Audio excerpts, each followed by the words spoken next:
chat's got soul. From the gavel to the gas, we're watching it all.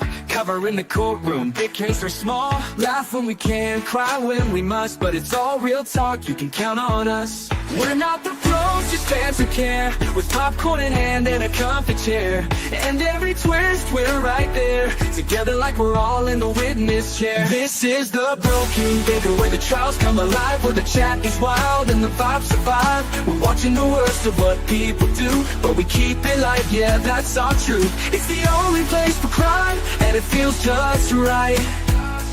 We bring the justice talk into your night. So hit that stream, don't miss the call. At the Broken Baker, we cover it all. Oh yeah. We're just flaming with the view, but we ask the things the world wants to. Digging through the facts, side by side. Even when it's dark, we bring the light. No clickbait, no fake feels, just truth and the highs and the reels. With the chat that roasts and rides, we're just here for the case and the vibes. This is the Broken Baker, where the stories unfold. With a smile in the heart, even when it's cold. Yeah, we cover the bad with a wink and a grin. Where the real talk starts, come on, jump in. It's the only place to be, can't you see? For trials and truth, it's BBTV. The Broken Baker, where the trials come alive. Yeah, we'll be here, trial and the trial.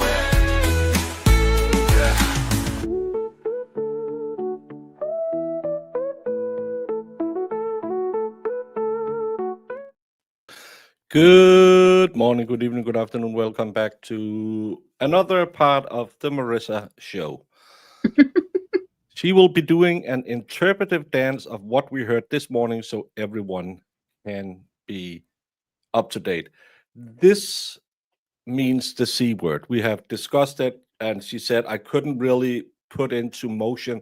So this will be the C word. Take it, Marissa. Wait, what is the motion? This? Well, a lot of that. That's all I have to say is a lot of the C word. You're like fanning a fart. Well, welcome, Nicole. And yes, get over here because it's a little boring sometimes, but can we just talk about how absurd the opening statements from Proctor's lawyers were? Yeah. Well, he said sorry instantly. No, he didn't. He kept it quiet for 2.5 years. He didn't say shite. No, and then someone said, hey, we got all these funny messages from the FBI. Oh, whoops. But yeah, that's not how you say sorry. And I don't believe till this day he have ever said, I'm sorry to Karen Reed. No. Because Alan Jackson said, I believe that you should say sorry to my client. And he was just... So, and cute black kitty, isn't it a corgi? Is it a cat? In the back? Yeah, that's a cat. Oh, it's a cat. The cat hangs out in here. Because the dogs don't come in here. Because there's 45 dogs running around the rest of the house. Exactly. This is his safe haven. Yeah, he never apologized in any way. It was just, well... And his reason, well, I got mad because what she did to a fellow officer, but he got mad instantly at her because he was texting his buddies almost instantly after they found the body. So he hadn't looked into it. He didn't have any evidence that she just left him there, as he claims.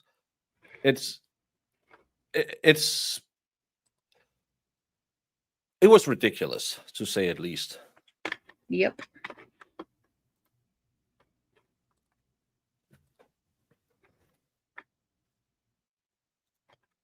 Well, we'll find out at some point when it's over, but probably not. Apparently, there'll be today, and that'll be Kevin Dwyer going through his binder.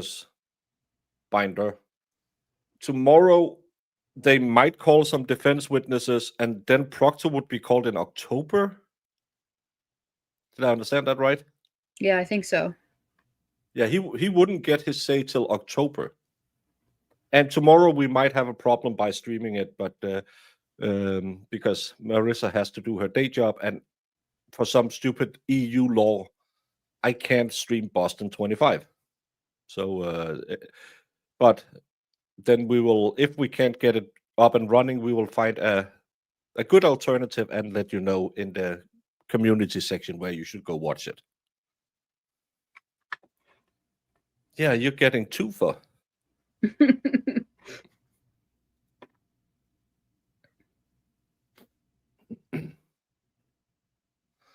Well, it's just because there was trolls in here this morning, and if they want to troll, I want to have their subscription. Yeah. Because I only had one subscriber, and we were over 300 people at some point. I only had one new subscriber. We're back. Respondents 1267 and 1268 in front of you now. Yes, sir. Hey, we're at the end of the binder.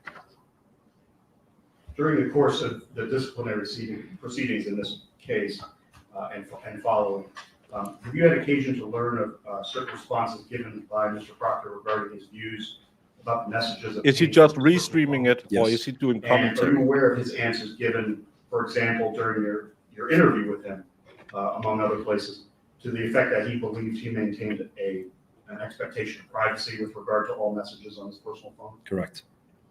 Prior to your testimony here today, did Yes. you have occasion to learn of a document issued by the Norfolk County District Attorney's Office on this subject? I did. For the commission's benefit, for all homicides and unexplained unattended deaths in a given jurisdiction in the Commonwealth, who or what entity has the legal authority under state law to direct the investigation? The DA's office. So in terms of homicide investigations, the legal authority in charge is the local district attorney and his or her office. Correct. Directives from those offices to Massachusetts State Police personnel assigned to the homicide units within those offices are orders for those members to carry out. Is that not so? Yes, sir. All right. Now, showing you specifically or referring you specifically to Exhibit 36, you recognize the document as something you've seen prior to today.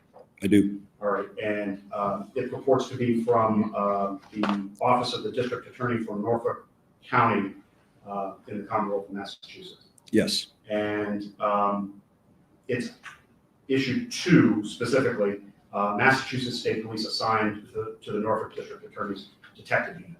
Yes, sir. And that would be equivalent to what we've referred to previously, the State Police Detective Unit, or SPDU, assigned to Norfolk County, where Michael Proctor worked in early 2024. Is that correct? Yes.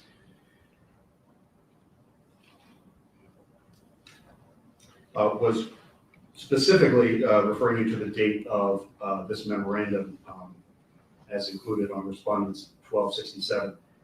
It's dated March 19th, 2024. Is that correct? It is. And was there a date for compliance given within the document, sir? Referring you specifically to 1268. Nothing really. Yes. March 25th, 2024.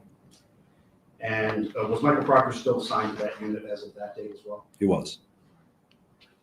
Now, directing your attention to the first paragraph of Exhibit 36, Respondent 36, does this directive from the Norfolk District Attorney's Office reference its obligations, meaning that office's or that agency's obligations, under a series of federal and state legal authorities? Yes, it does. And does that office state that it is, quote, inquiring of law enforcement witnesses as to potential exculpatory evidence that must be disclosed to the defense, unquote? It does.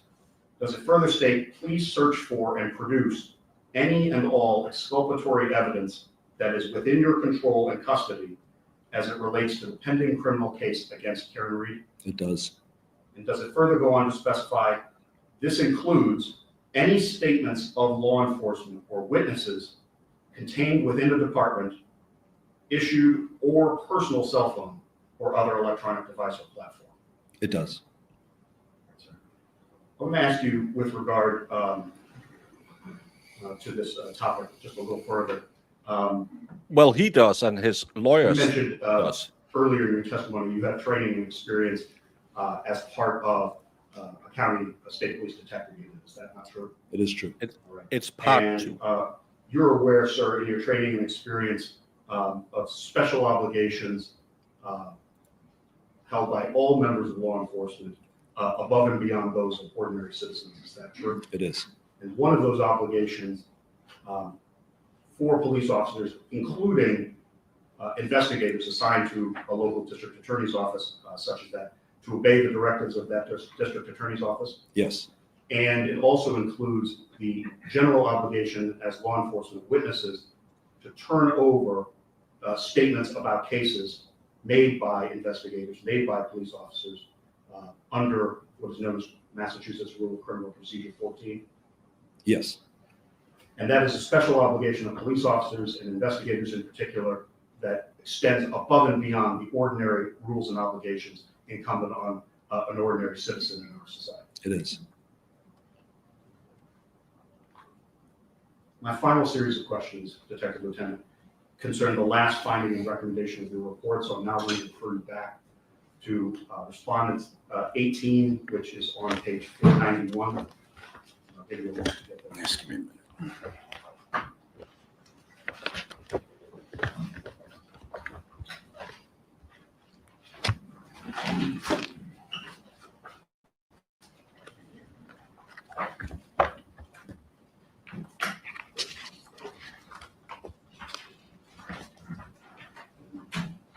Specifically directing your attention for this next question to page 505, respondents 505. It's the last page. I'm there. Thank you, sir.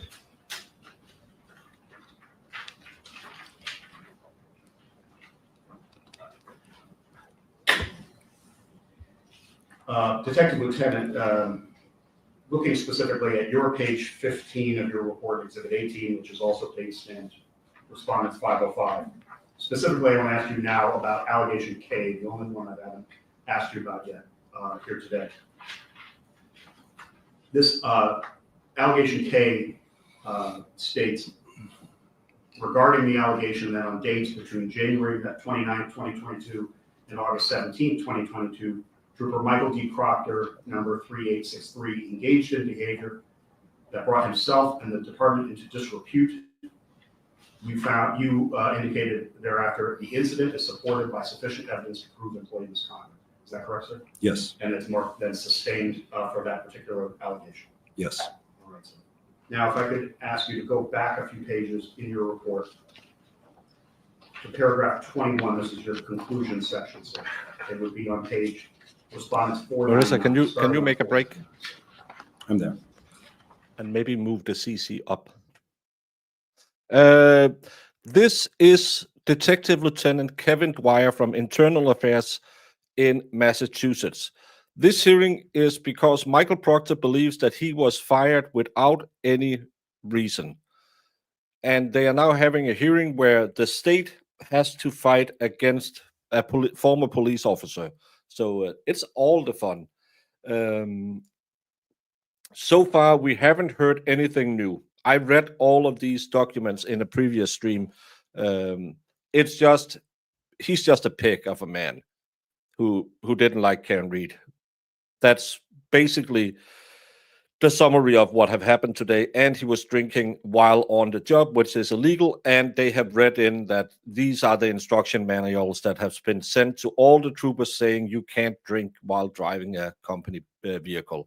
So it's just the allegations against Michael Proctor we'll have so far. And apparently he will be the only witness for the state police because he's the one who did the investigation that led to Michael Proctor being fired on because he was guilty. Was it in 2 out of 4 or 3 out of 5 or something like that?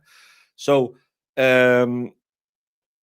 nothing new, nothing we haven't heard so far, but it's going to be interesting when the union lawyers gets up there and has to fight this guy because their opening salvo, Sluthy, you weren't here to begin with. Their opening salvo was, well, it was his private phone, so he can do whatever he wants.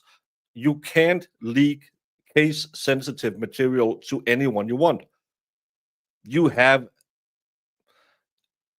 an obligation to keep stuff like this silent, and they will be fighting stupidly and try and say, hey, he did it on his own time, so he shouldn't be fired. But alone, the drinking and driving should be enough to get him fired. But he will argue that other cops are just as bad as him, so he shouldn't really be in trouble. So yeah, it's just a rehash of we already had. But the interesting part will be the union, because now it's the union who is fighting for him. I believe it says union lawyers, and union lawyers are, well, I know a union lawyer from Sweden. That's two things he has against him. He's Swedish and he's a lawyer for the union. But they normally are really, really, really hard to get off when they have bitten onto a case. So it's going to be interesting to see what their line of attack, because we know that there has been evidence that he did know he couldn't drink on the job. So at least that part. And then you have his unethical behavior. But the union lawyers are strong lawyers. Unions have a lot of power, and they have good lawyers because they get a lot of your money if you're in a union. So they hire good people because they have a lot of maybe bad clients who need some help. And about tomorrow, when Marissa can't help him with the feed, I know Tom is sharing it and he's not commenting on it. So I could potentially, I DM'd him if it would be okay. He's been borrowing my stream sometimes as well. So I hope he won't mind. So we can cover it tomorrow. You'd think that could have prevented him from getting fired in the first place. Yeah, but this is a different, because before it was the MSP, this is the civil service. Marissa had it up before. Civil service something. I don't remember. No. Well, it's legal for cops to drink and drive until they get into trouble with drinking and driving, just like it is for the rest of you. You're still an idiot even if doesn't get caught, but it doesn't matter as long as you don't get caught. It's not illegal. It's what I say after every bank robbery. Civil Service Commission. Thank you. No, just skip to live. Let's go. Starting with paragraph 21 there toward the bottom of 499, could you just please read the first three sentences and only the first three sentences of that portion of your report? Starting with yeah. Paragraph 21. Oh, I apologize. 1 second, please.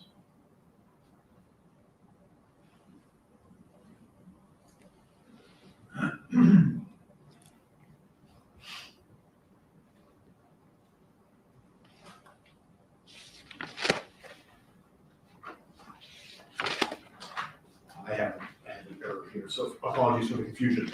Paragraph 21, yes, beginning with Trooper Proctor at the top of paragraph 21, if you could read the first three sentences.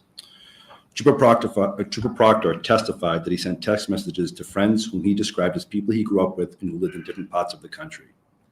Trooper Proctor sent multiple text messages to this friend group that contained sensitive information about the active homicide investigation. He also sent text messages to this friend group that contained inappropriate comments about Miss Reed's medical conditions, as well as other derogatory and defamatory statements about Miss Reed. All right, sir.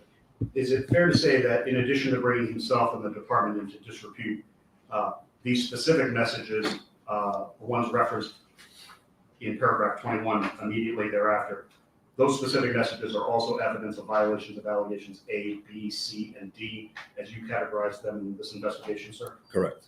And it's found and related here, sir, the text that Trooper Proctor sent specifically included the following, if I can ask you this. The victim's name, that is John O'Keefe. Yes. The manner in which the victim died, quote, she waffled him, and quote, I looked at his body at the hospital, he was banged up, and quote, she hit him with her car. Correct. Did it also include, those texts include information and demeaning sexist, misogynistic, and abusive statements about Ms. Reed, including, quote, from all accounts, he didn't do anything wrong. She's a whack job cunt. Yeah, she's a babe with a weird Fall River accent, though. No ass, unquote. Nutbag, as Chief would say, unquote. And she's got a leaky balloon knot, leaks poo, unquote. Yes. You also say that. Yes. Did it also include information related to the investigation to which he was assigned and what police actions would be taken in that case, including, quote, they arrived at the house together, got into an argument. She was driving left, unquote. Quote, yeah, but there will be some serious charges brought on the girl, unquote. Quote, zero chance she skated, unquote. And quote, she's fucked, unquote. Yes. Detective Lieutenant, is it also fair to say you obtained evidence that some of those messages were sent during the investigation's earliest stages, even some on the day it began, that is January 29th, 2022, before facts and information have been released to the public? Is that correct? It is. And as the authority in charge, the legal authority in charge of all homicide and unattended death investigations in their jurisdiction, what is the entity in this particular instance that had the legal authority to determine what information to put out publicly in connection with this investigation? It would be the DA's office.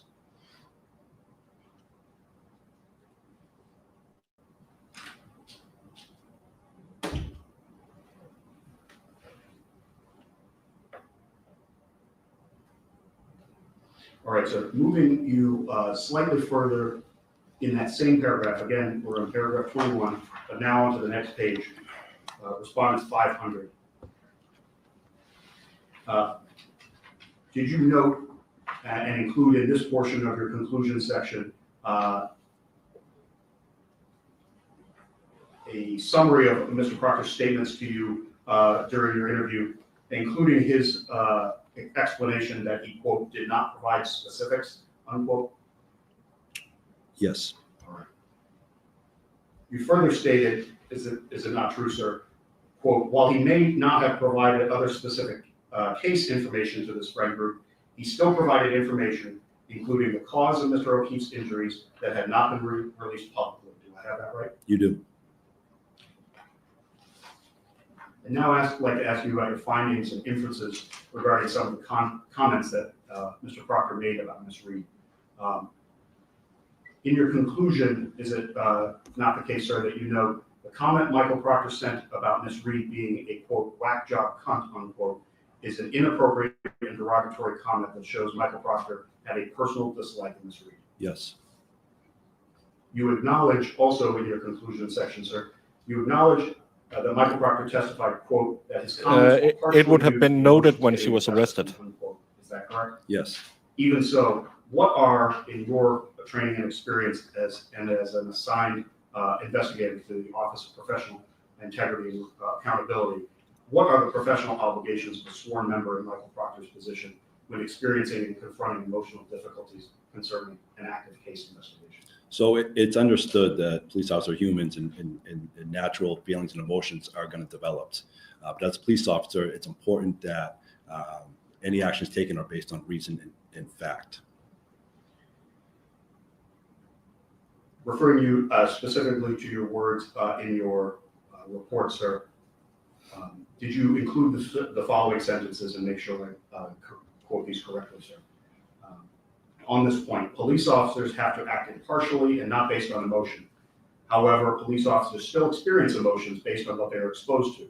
While this is understood, it is also understood that the emotions of a police officer, the emotions a police officer may feel about an individual are kept in check, and their actions are based on reason and fact. Yes. You also made some findings and inferences with respect to comments about Ms. Reed's physique, specifically with regard to the appellant's comments about Ms. Reed having, quote, a weird Fall River accent, though, and no ass. Were those appropriate, sir? They were not. Why not? There were comments on her mannerism and her physical appearance. In addition to being offensive comments about her physical appearance, are they also an indication or created the appearance that Michael Proctor, on behalf of the Department of State Police, was not an impartial investigator. in this Yes. case. With respect to his comments, quote, "She's got a leaky balloon knot," unquote, and, quote, "leaks poo," unquote, were those found to be a commentary on Ms. Reed's medical condition or conditions? Yes. And in fact, Trooper Proctor so testified that those were comments on her medical conditions. Is that not so? Yes. Did Michael Proctor acknowledge in his interview with you that those comments were, quote, "unprofessional and regrettable"? He did. What else did you conclude or determine about those particular comments as indicated in your report, sir? He was sharing medical information with people who were not privy to that information, and it was also an issue that was irrelevant to the criminal invest. Is it fair to say, sir, that in addition to bringing himself and the department into disrepute, again, allegation K that I'm describing or questioning you about generally, these particular messages regarding Ms. Reed and her medical condition are also evidence of violations, evidence of violations of allegations D and F as you categorize them? Yes. Returning to your conclusion, sir, now specifically directing your attention to paragraph 22 on page 500, response 500. Did you also find evidence to conclude that Michael Proctor had sent text messages to his sister that conveyed sensitive and previously unreleased information about the active homicide investigation? Yes. What specifically did you identify in that regard, sir? The location of the crime scene and potential witnesses. He is. Reading from your report, sir, if you could follow along with me, the second sentence of paragraph 22, and just make sure I read it correctly.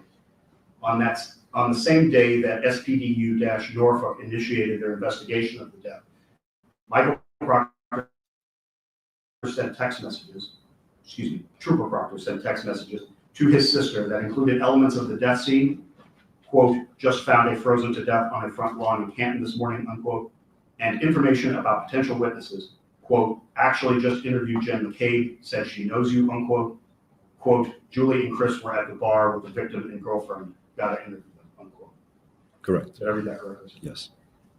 Did you also identify evidence that Michael Proctor was subjectively and contemporaneously aware of the confidential nature of what he was communicating to his sister? Yes. What specifically did you identify in that regard, sir? He texted his sister, "Don't say a word to anyone." This suggested that he knew the information he was sharing with her, he should not have shared. Is it fair to say, sir, that in addition to bringing himself and the department into disrepute as allegation K, these particular messages, the ones we've just been referring to, shared with Michael Proctor and his sister regarding the active homicide investigation, are evidence of violations of allegations A, B, and C, as you also categorize them, sir? Yes. Marissa, could you pause? I think we have heard all of the text messages that they are mentioning here because I read them on another stream, but also Hellfish Haven, who have been deployed with Dwyer to Iraq, gifted 10 memberships. So welcome to Charlie Lynn, Froggy Girl, Leslie Holland, Cheesehead, Diamond Holmes, Diamond P. Holmes, I don't know. What? Betty Swallow. Well, maybe Betty does, but I shouldn't say that online. Dreamy 403 and Bumbling Bee were all gifted a wonderful membership by Hellfish Haven, who has a personal connection to this witness. Oh my. The world is a small place sometimes. Oh, and by the way, for the new members, Jemima and I we are working on a thing because I never do anything for my members. I'm kind of famous on the internet for never doing anything for my members. So we are thinking about maybe doing once a month, do a cold case, look into that, or look into an old case just that could be interesting. Maybe do so you members get to vote on which one you would like us to look into, and then a couple of weeks later we'll do a deep dive with a little more info and stuff like that. Try to do a little special. But now you are one of those members So you can go and vote on the community page, because I don't do anything for my members. I am the worst YouTuber on the planet. But maybe you can make me better. I do have a Viagra prescription I'm willing to sell. It's a long story. Well, is it transferable to Denmark? Asking for a friend. How long is it? That's what she Well, said. Well, if it's not too cold, 1.5, 2 inches.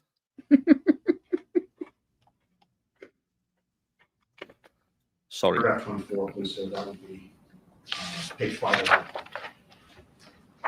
Did you also find that Michael Proctor had made disparaging and discriminatory remarks about Ms. Reed to his sister as well?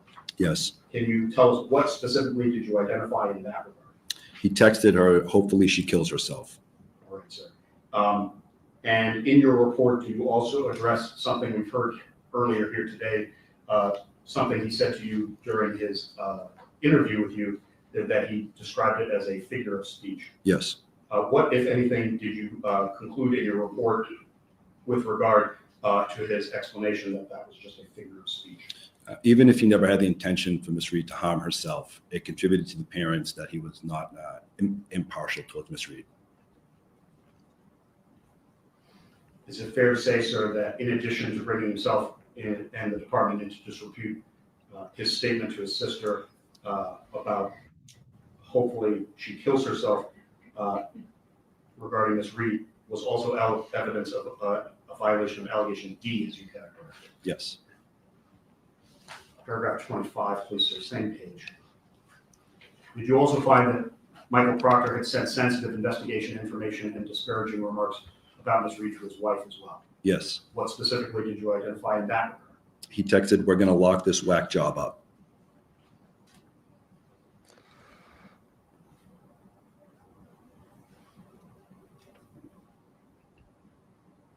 Is it fair to say, sir, that that particular text message, in addition to bringing himself and the department into disrepute, also was evidence of violations of allegations C and D, as you categorize them, sir? Yes. All right, so my final set of questions regarding your conclusions, paragraph 26, again, same page, 501. Did you also find that Michael Proctor had disparaged, discriminated against, and sent sexist and misogynistic remarks about Ms. Reed and her medical conditions in a series of messages sent to his coworkers and supervisors on yet another message chain? Yes. Specifically, is it fair to say that Michael Proctor referred on that chain to Ms. Reed as, quote, retarded, Yes. quote, or not quote, excuse me, but to paraphrase, someone about whom one might search for nude images, Yes. and also a woman who shit herself? Correct. With respect to calling Ms. Reed retarded, what specifically did you conclude, sir? It's a derogatory and an offensive term. Did it also contribute, among other things, to the appearance that Michael Proctor was not impartial toward Ms. Reed in this investigation? It did. With respect to suggesting that Ms. Reed was an object for whom one might search, or for which one might search for nude images, what did you conclude specifically, sir? While there was no evidence to suggest that he actually did that, that also contributed to the appearance that he was not impartial towards Ms. Reed. And with respect to the suggestion that Ms. Reed was a woman who shit herself, as he phrased it, what did you conclude specifically, sir? Again, that was commentary on a medical condition that was irrelevant to the invest. Is it fair to say, sir, that in addition to bringing himself and the department into disrepute, these particular messages on that chain about Ms. Reed to department colleagues and supervisors are also evidence of violations of allegation F, as you categorize? Yes. Detective Lieutenant Dwyer, in your review of the case evidence prepared, not only I already did a video on Aaron Spencer. Trial board proceedings in this case, you had a chance to compare specific testimony that Mr. Proctor gave about the particular text messages he sent, as well as his characterization of those messages. Is that a fair statement, sir? Yes. With respect to the following, I'm going to ask you a series of questions about this, just so we have the characterization correct and the references correct, sir. With respect to the original text message, the original content of calling Ms. Reed a quote, whack job cunt and a babe with no ass. Trooper Proctor testified that those comments were, in particular, unprofessional and regrettable, something he was not proud of, and something he stated I should not have wrote in a private or any type of setting. Correct. Correct. With respect to the original statements he made, and nutbag, as Chief would say, she's got a leaky balloon knot and leaks poo. Did Trooper Proctor testify, these are about Miss Reed's medical conditions? Again, unprofessional comment I should not have made and I'm not proud of. Correct. Also, with regard to those same comments, did he also call them juvenile and unprofessional? He did. With respect to his original statement, we're going to lock this whack job up. Did he categorize or characterize that as unprofessional messages I should not have sent? He did. With respect to the original statement, if you like women who shit themselves, did Mr. Proctor describe that as a regrettable comment about Ms. Reed's medical condition? Yes. With respect to his statement, funny, I'm going through his retarded client's phone, no nude so far, did he describe that as a distasteful joke in his testimony? He did. With respect to the original statements, again, babe, weird Fall River accent, and no ass, he testified that they were, quote, absolutely not, unquote, appropriate. He did. With respect to the original statement, she's fucked, and then a laugh, did he describe that as unprofessional, but indicated that he thought it was funny at the time? Yes.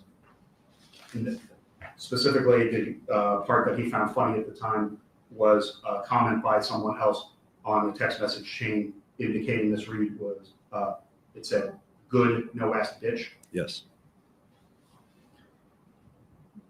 With respect to when he was questioned about the text messages overall, content of his text messages overall, did he stand by his testimony that he was showing strong moral principles? Did Mr. Proctor testify, quote, absolutely not, unquote, the texts were, quote, juvenile and regrettable?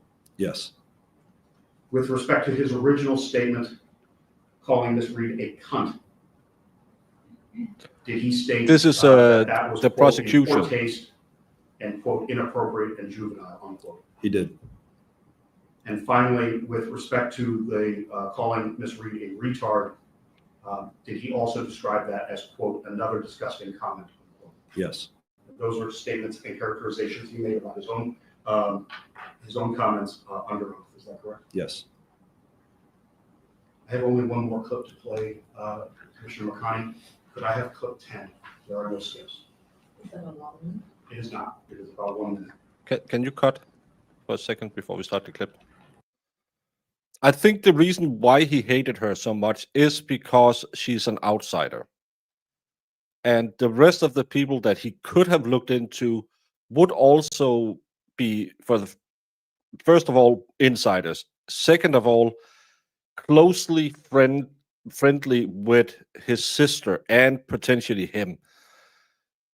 Any other cop would most likely have excused himself because they couldn't be objective, because he tells his sister that, oh, I talked to these people, they were at the bar, because she knows who those people are. He doesn't even have to say, hey, you remember Johnny's mom and dad? Funny thing, they could be potential witnesses in this case. The sister knows exactly who these people are. This means both of them has a reference to these people. He should never have looked at this case. But he doesn't strike me as a man who thinks a lot. He just do what he does, and that's okay, because they always cover each other. The thin blue line hides behind the badge. They have nothing to do with this.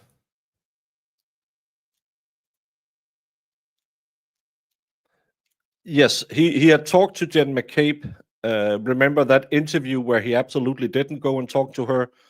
And they were the ones who I think planted this hatred in him.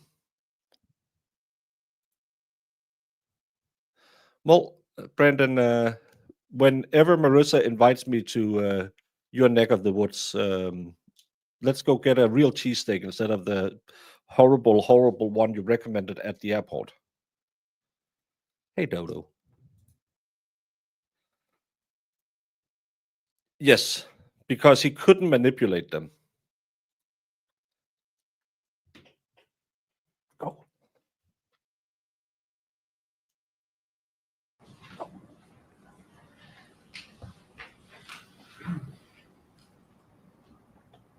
Well, let's talk about your figures of speech.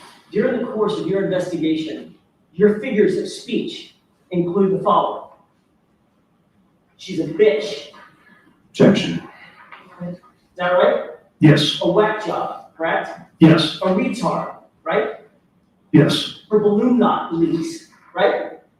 Yes. No ass, correct? Yes. She's fucked, according to you, right? Yes. Ass leaker. That was the word you used, a figure of speech, right? Correct. A girl who shits herself, right? Correct. And then fuck her, correct? Correct. Would you agree, Trooper Proctor, that you have dehumanized Karen Reed during the course of your investigation with comments and words like this? Objection. I'll give you this one, Mr. Jackson. Would you agree with that? I would say based off that language,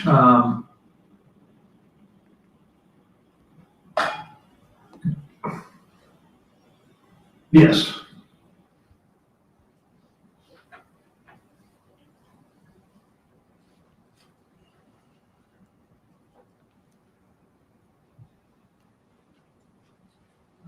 The respondent has no further questions for this witness. I'm going to pause the recording and I will meet with counsel.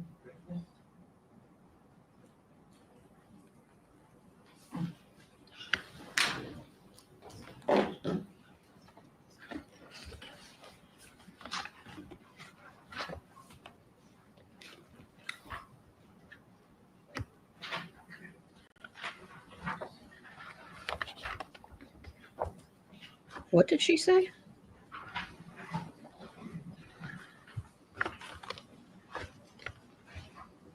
I'll just pause the recording here. Just pause. Just repeat what the attorney says, so you go to me.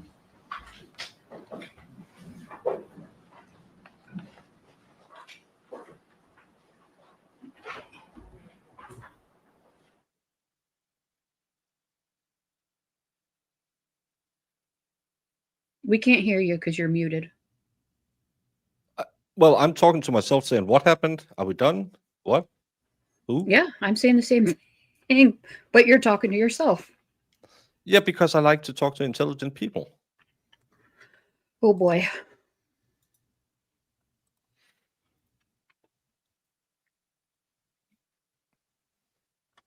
What's a flat top?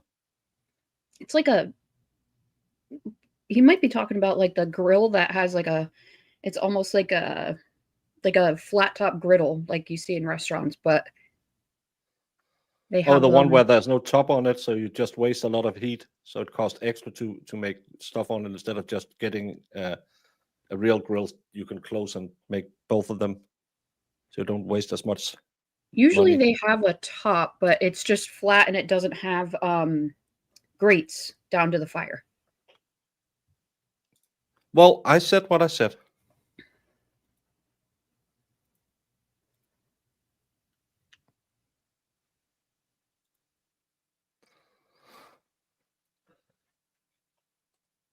Did she say sidebar? She said something. Didn't really say anything. Wait. And everyone Okay. kind of looked up funny at her.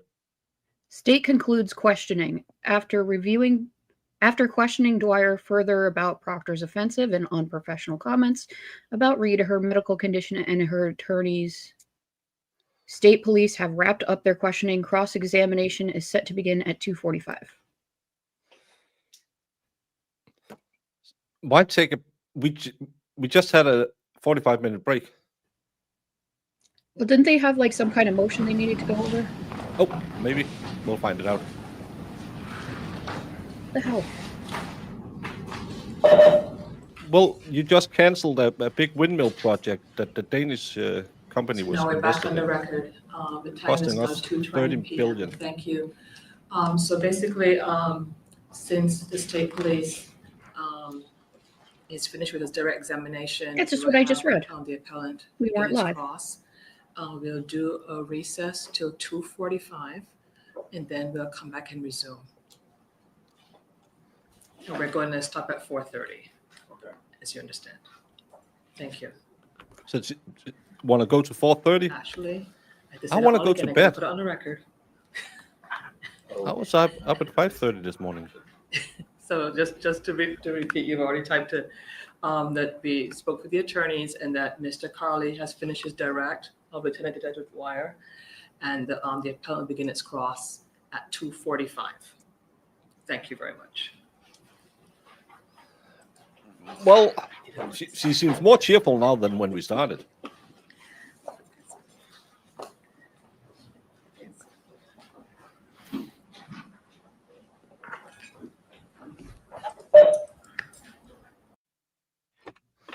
But so far, nothing new. We have read all of these text messages. We've talked about all of these text messages. I'm pretty sure that if you go into the wonderful spreadsheet I stole a lot of info from Sleuthy, you can find them there. I believe most of them, at least, is in there.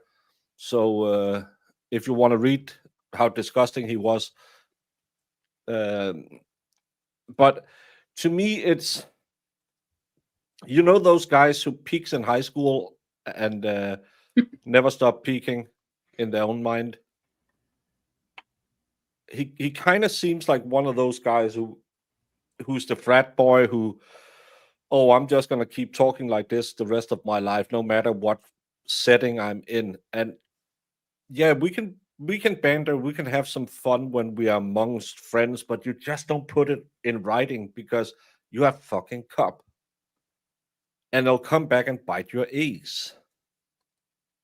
And that's just a big problem, that he's this stupid. You shouldn't be this stupid.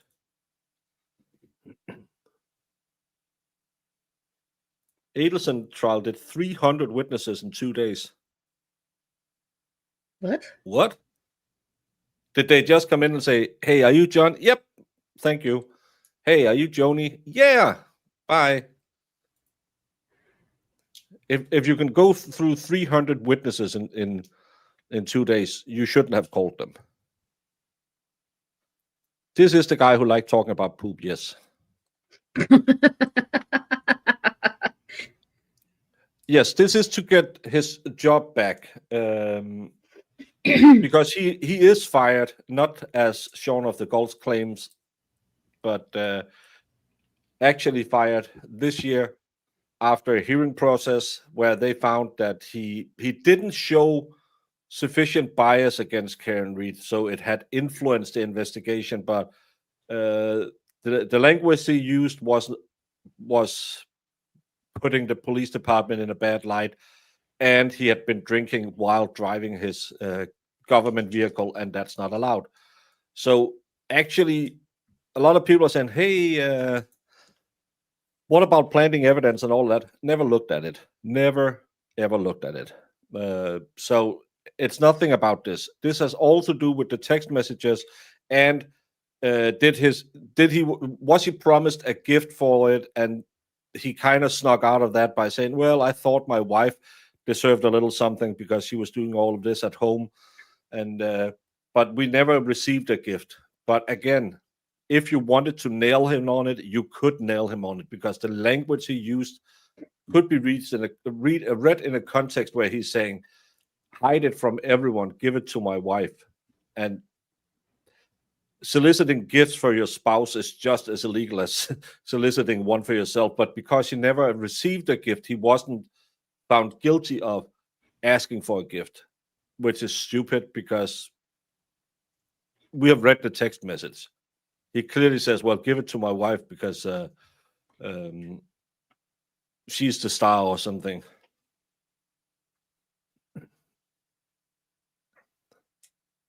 Life is short. Fuck those runs. Yeah, I don't know. He doesn't desire to hire back. What he did is unacceptable behavior and should not be forgiven. And that's what the police department is arguing. But his union reps are taking it into the civil service court. And this is just absurd, because what if the judge say you have to take him back? They can't use him as a detective anymore. He's never going to get back in his old position. So he's going to be a crossing guard with a glorified title. And they'll make him do all the shitty jobs. And I'll bet you he'll be out of the overtime pay. I can't call it a scheme because they haven't been found to cheat with it. But I just find it very, very weird that some of these police officers makes 1.5 times their normal basic pay in overtime every year. But if he comes back, he's not going to get in on that racket. They don't want him for that. He can do his 8 to 4 and then he can go home. He's not going to get any of the cushy jobs. He's not going to get to go do cold cases at the Cape. He's going to be a crossing guard or sit with a speed gun on the highway. He's not going to get back in the good graces with the DA's office. He's poisoned now. So even if they force him back, they will do whatever they can to make him stop as soon as he's ready, as soon as he can get his pension, which I believe is 3 more years of service, then he can get his pension.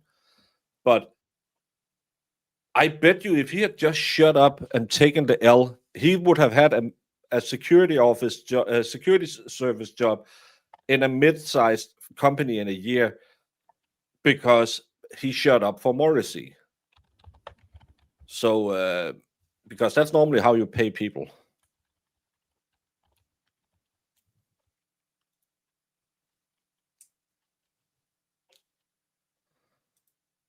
Yeah. Yeah, because he's poison to them now. No, the new head of the MSP doesn't want him back either. So he's going to be transferred to some other unit. And him and Bukaki can't go around and be the tough guys anymore.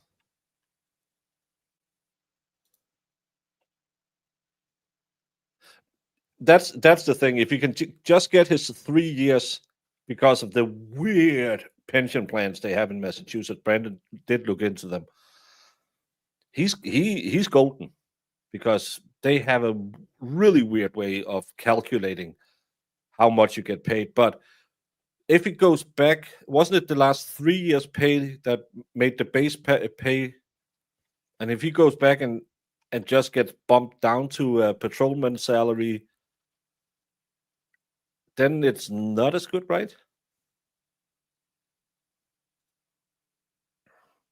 Deaver is not gone either. She's just on a work sabbatical. Oh, and by the way, Valhalla, I'm sorry, buddy. Tay has gotten engaged. Only 4 or 5 more engagements, and then it's your turn.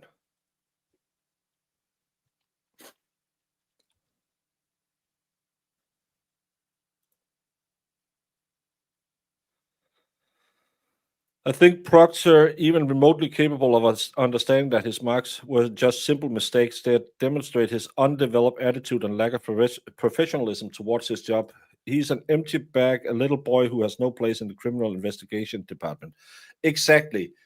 But that's what I'm saying. He's a guy who peaked in high school and still believes he peaks every day. He thinks you can go around and do your job in a grown-up world, kind of like when you could pull the girl's hair in high school or whatever you did. I don't know. I never went to high school. I imagine that's what you're doing, and then you get bit by radioactive spiders, and you can grab food trays. This is what I know about high school. But this guy, he's toast, and he's just an idiot. But the problem is, he's an idiot who was in an office filled with idiots. Bukkake is no better. I'll bet you if you went and read Bukkake's emails, there would be something just like this. Yes, because that's a part of his payment plan. Yeah, it's going to be the best breakup album so far. I wore my Bucky's hat this morning when I was driving.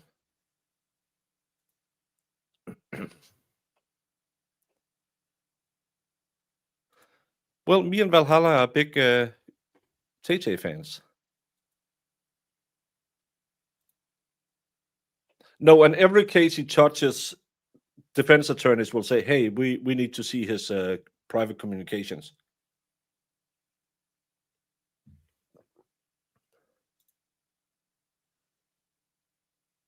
Well,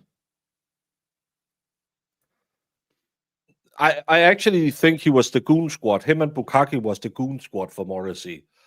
They were the problem solvers. If you needed someone to get the message, he sent those out there because they really like that role.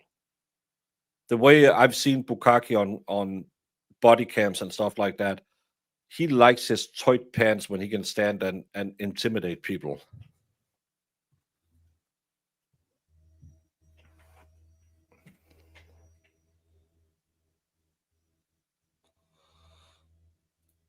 I think it's you. He was really a cop for 17 years. How old is this man? I think he's isn't he his early 40s?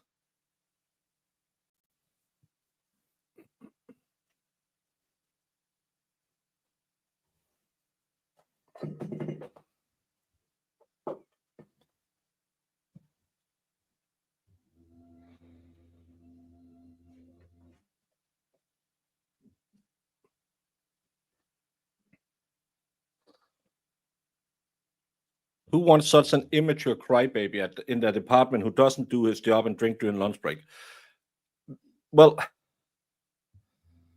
as I have said a million times, this isn't the only cop who does this at this office. This is a culture that goes from the top down to the lowest ring on the totem pole. This is only done because it's acceptable. That's why they just go do cold cases. I'll bet you that cold case wasn't worked really hard. It was probably more, let's get drunk on the clock. Let's do overtime and still get drunk. And it's totally acceptable behavior because I bet you if they audited all of the police out there, you will see thousands of officers doing exactly the same thing. Well, it's been a rough half year. He's been fired.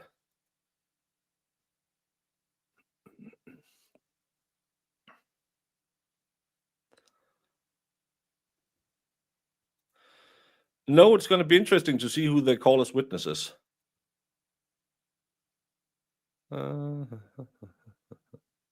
He's 42 or 43. Yeah, he's early 40s. Yeah, and again, he worked for the DA's office where Morrissey has been the chief for the last 25 years. Everything that happens bad at the DA's office happens with the condolence of the DA. And I bet you he plays loose and fast with the rules because, hey, we're the cops, right? This is like the mob did it back in the day. It's exactly the same behavior. Exactly. If she had taken the plea deal, he would have continued doing this every single day.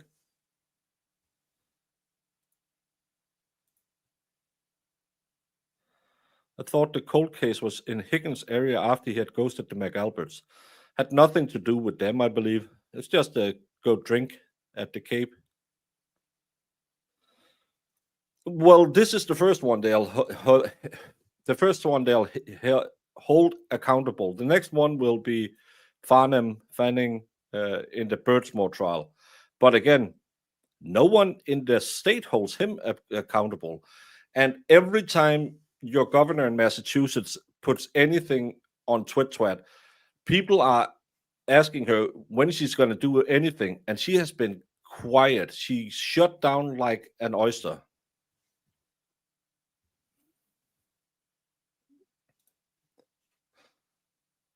Well, wasn't it based on the last 3 years' pay, and he won't get that all that overtime he had before?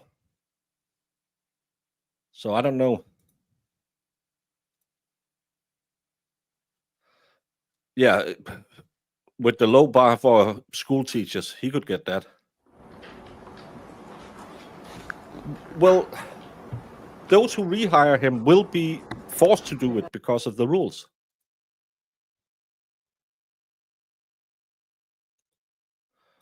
Moister than an oyster. No, it's you clam up like an oyster.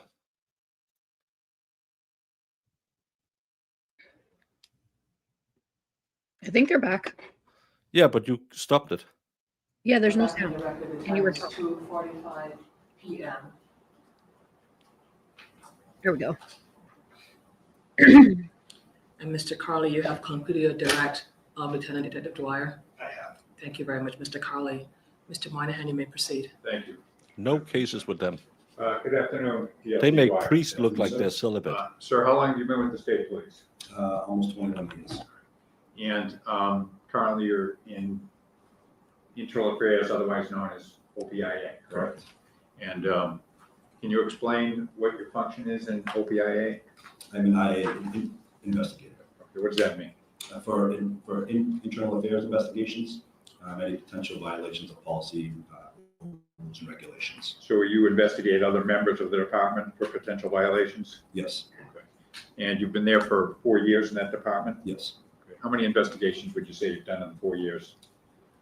A couple dozen, maybe, 25, 30? maybe that many. Okay. And this investigation was assigned to you on March 4th, correct? Correct.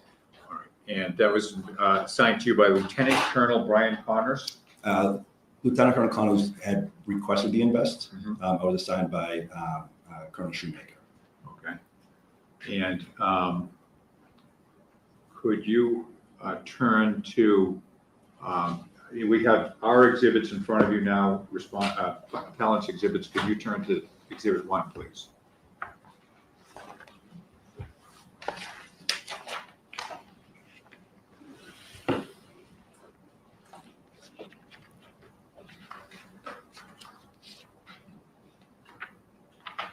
I'm sorry, we're looking at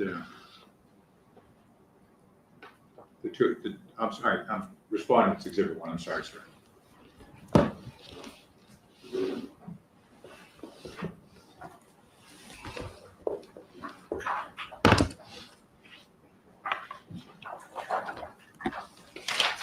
Yes, sir. All right, so respondent's exhibit 1 was dated March 4th of 24, correct? Yes, And it's from Lieutenant Colonel Brian P. Connors, correct? correct. And he was the commanding officer of the Division of Investigative Services, correct? Correct. And that memo was sent to Lieutenant Colonel Dan Richard, Yes. and what was his role? So at I the time? misspoke. Colonel Richard is one that assigned me the investigation. Okay. But it was instituted by Lieutenant Connors, correct? Correct. Now, I'm sorry, we're going to switch gears here because I'm going to be talking to you about exhibits from both parties, but could we go to appellant's exhibit number 57? Did you say 57? 57.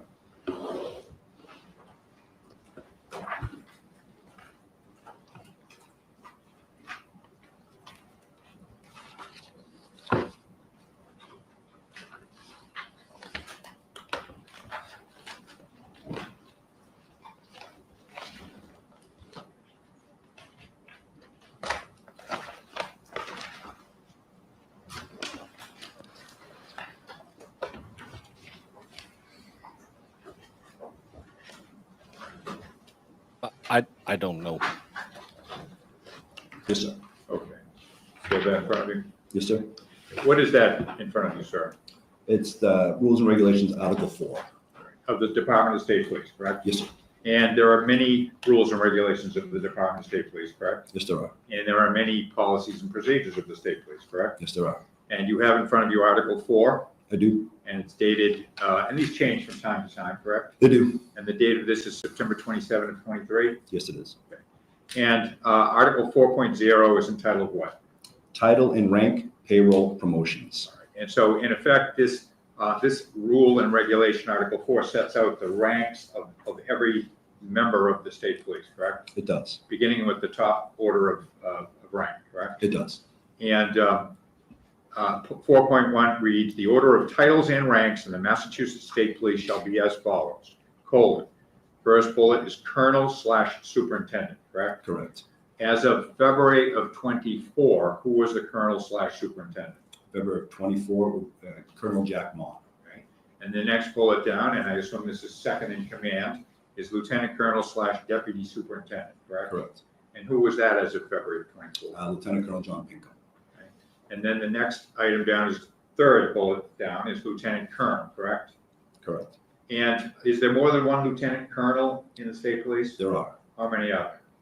I believe there are 5. And so the order of rank, we have one colonel, correct? We have, I think you have to answer for the record. Yes, yes. One colonel, Correct. one deputy, correct? Correct. Second in command. Correct. And then we have, you say 5 I lieutenant believe there are colonels? 5, yes. And the lieutenant colonel of, strike that, Lieutenant Colonel Connors was the commander of what division? Division of Investigative Services. Okay, so is it that each division has a lieutenant colonel in charge? Yes. Okay. And then below that, we have major, correct? Yes. And then on down the line, detective captain, captain, detective lieutenant, on down, correct? Yes. And you're a detective lieutenant, correct? I am, sir. All right. And so this Article 4 sets out the rank of all the senior officers of the department. For all the ranks, yes. Now, Lieutenant Connors was in the Division of Investigative Services, correct? Yes, sir. And so, and again, this is going to be a little cumbersome with the 2 books in front of you, but if you turn to Appellant's Exhibit 1, and could I ask, Madam Commissioner, if we could display Exhibit 1? We're gonna play the, Appellant's Exhibit 1, Appellant's. yes. split one, the video. Exhibit, no, it's not a video, it's just an exhibit. I'm sorry, say this again? It's just Exhibit 1. I thought you had them all, Can you approach? yes. Both of you? And we can do it if we can. Commissioner, do you want to sign that law on the record? Thank you.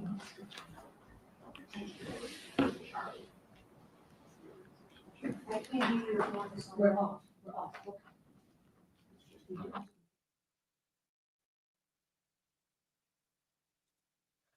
No one knows why this matters. What rank someone has. It makes no sense.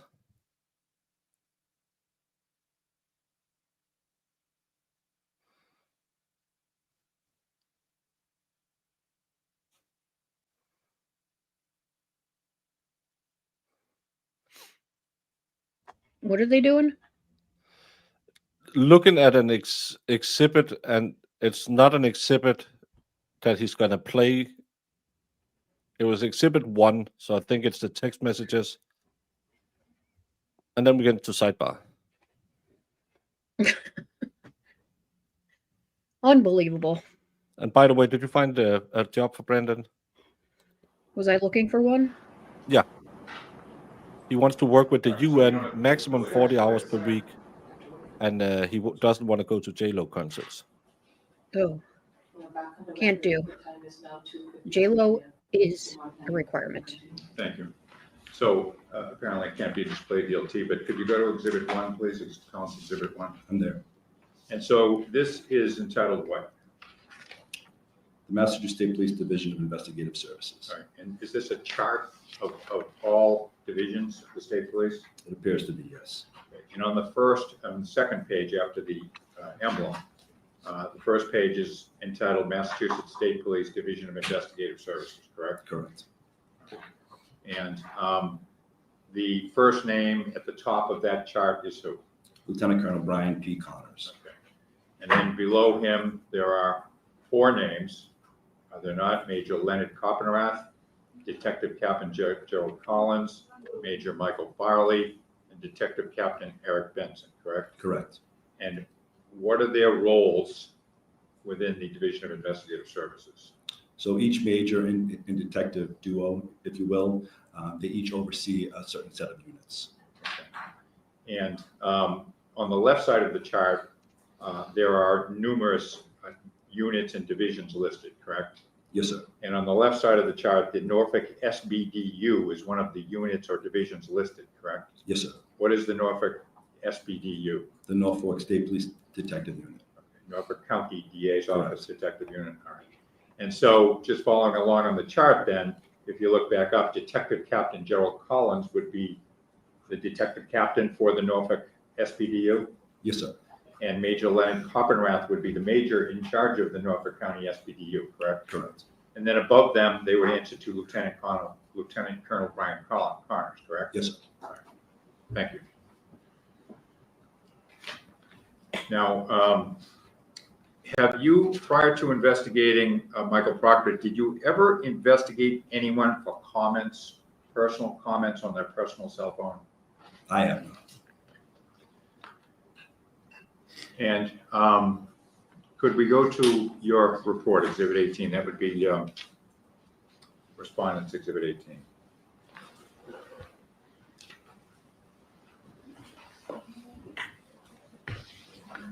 Could be fun, yeah.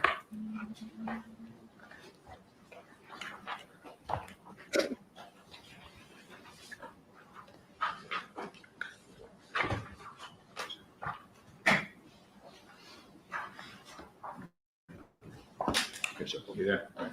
What's the date of your report, sir? July 29th, 2024. And so in the first paragraph, you indicate that the investigation was initiated by Lieutenant Connors, correct? Correct. And it was based on information received from the Norfolk County DA District Attorney's Office regarding Trooper Michael D. Proctor's participation in an ongoing criminal investigation, correct? Yes, sir. And that investigation was Comwell versus Reed, correct? Yes. That is not to suggest that there was a criminal investigation into Michael Proctor, correct? Correct. Right. It was the investigation of the Karen Reed case, correct? Right. And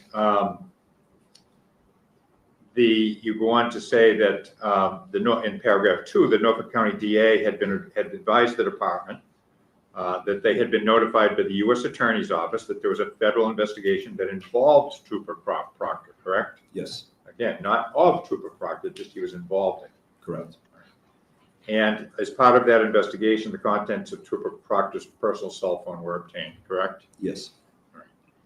And so on March 4th, you were assigned this investigation, correct? I was.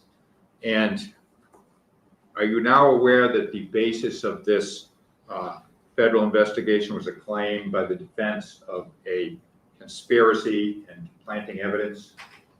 I am now, but I was not at the time. At the time, right. And you're aware also, sir, are you not, that the federal investigation was terminated in February of 2024? So I heard that it was ended, but I don't know the facts about that. You're now aware of that? Yes. And Michael Proctor never received a target letter for that investigation, correct? Not that I'm aware of. And Michael Proctor was never charged with any crime as a result of that, was he? Not that I'm aware of, no. And he's never been charged with any crime under any circumstances, has he? No. And no one in the state police received a target letter from the U.S. Attorney's Office, correct? Not that I'm aware of, no. And are you now aware that the reason that this entire case came to light was because Michael Proctor was subpoenaed to testify at the grand jury on February 1st, 24? Again, at the time, I was not aware, but I am now. You are now. Yes. That's right. And he was subpoenaed as a witness, correct? I don't know what his role was at the time.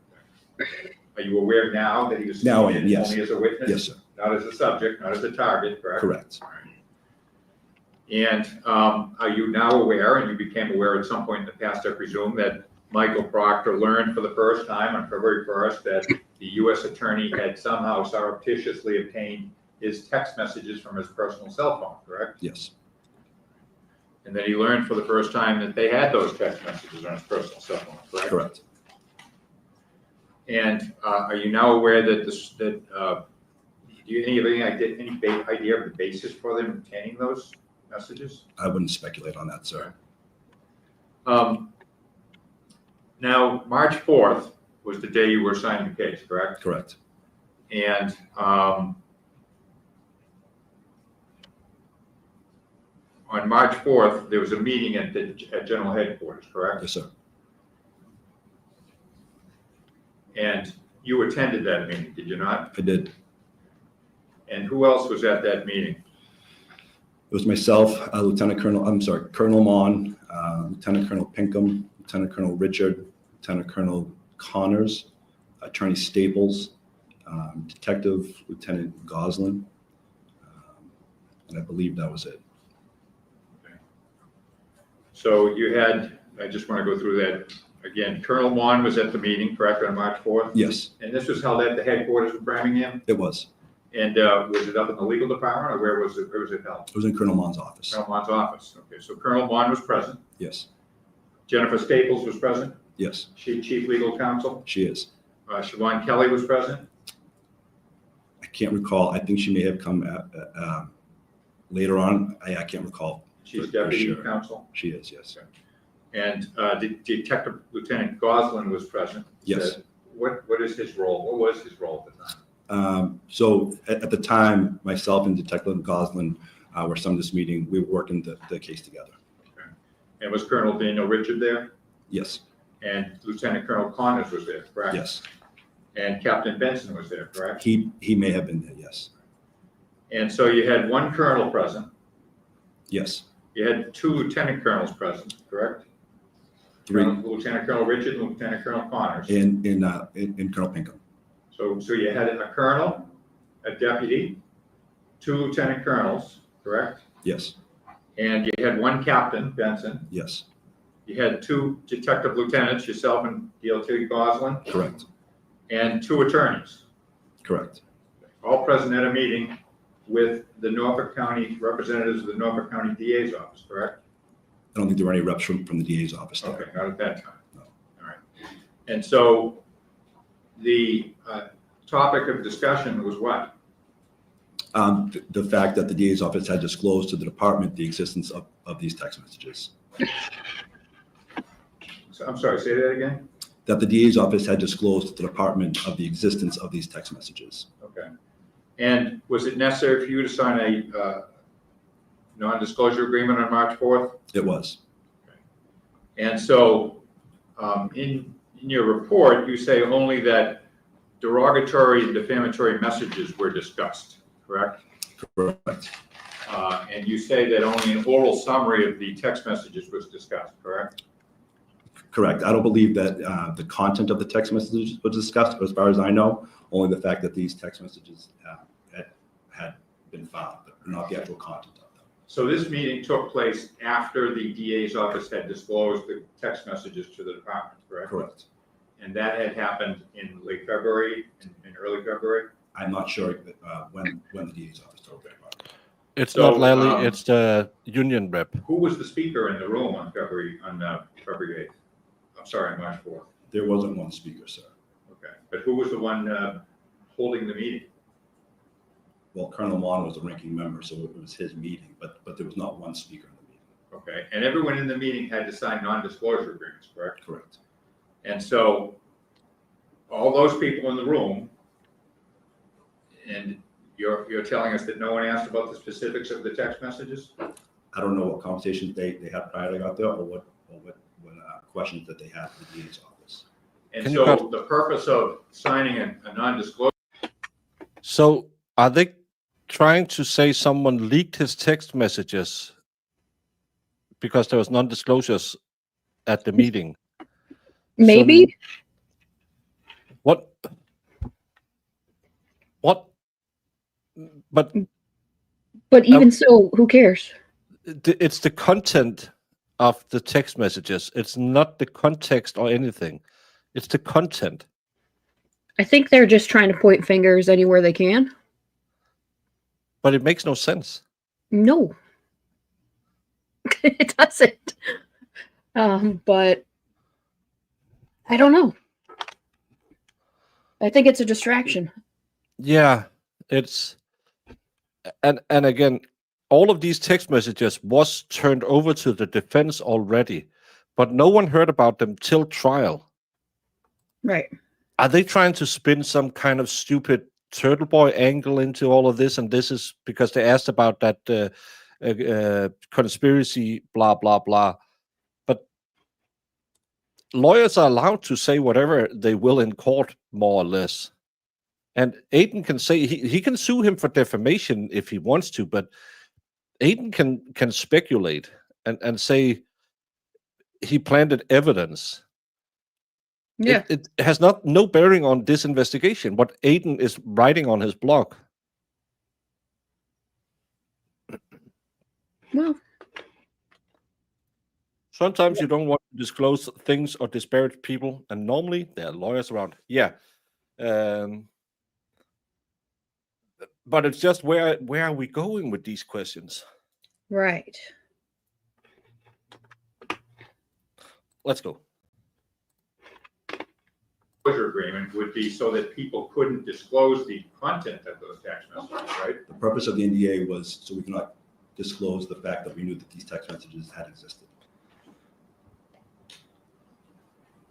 Yeah. So he your confirmed it. testimony is that an NDA, as we're calling it, was required just so you couldn't tell others that there were derogatory and defamatory messages. Correct. That's as far as you know. Correct. It's fair to say that others in the room may have known a lot more than you, I wouldn't know that, sir. but it's a possibility. It's a possibility, sure. But in any event, non-disclosure agreements were signed that day, They were. or previous to that day, No, by others. I would assume. I know that I signed the NDA that day. As far as you're concerned, you signed the NDA only because you knew there were derogatory and defamatory messages. Correct.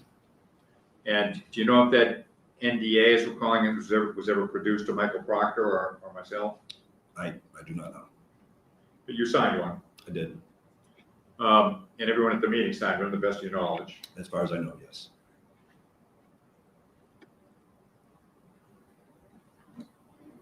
Now, could you look at our Exhibit 4? I'm sorry, hold on one second if you would, DLT. Yeah, Exhibit 4. Yeah. For the appellants exhibit 4? Yes, about the balance, yes.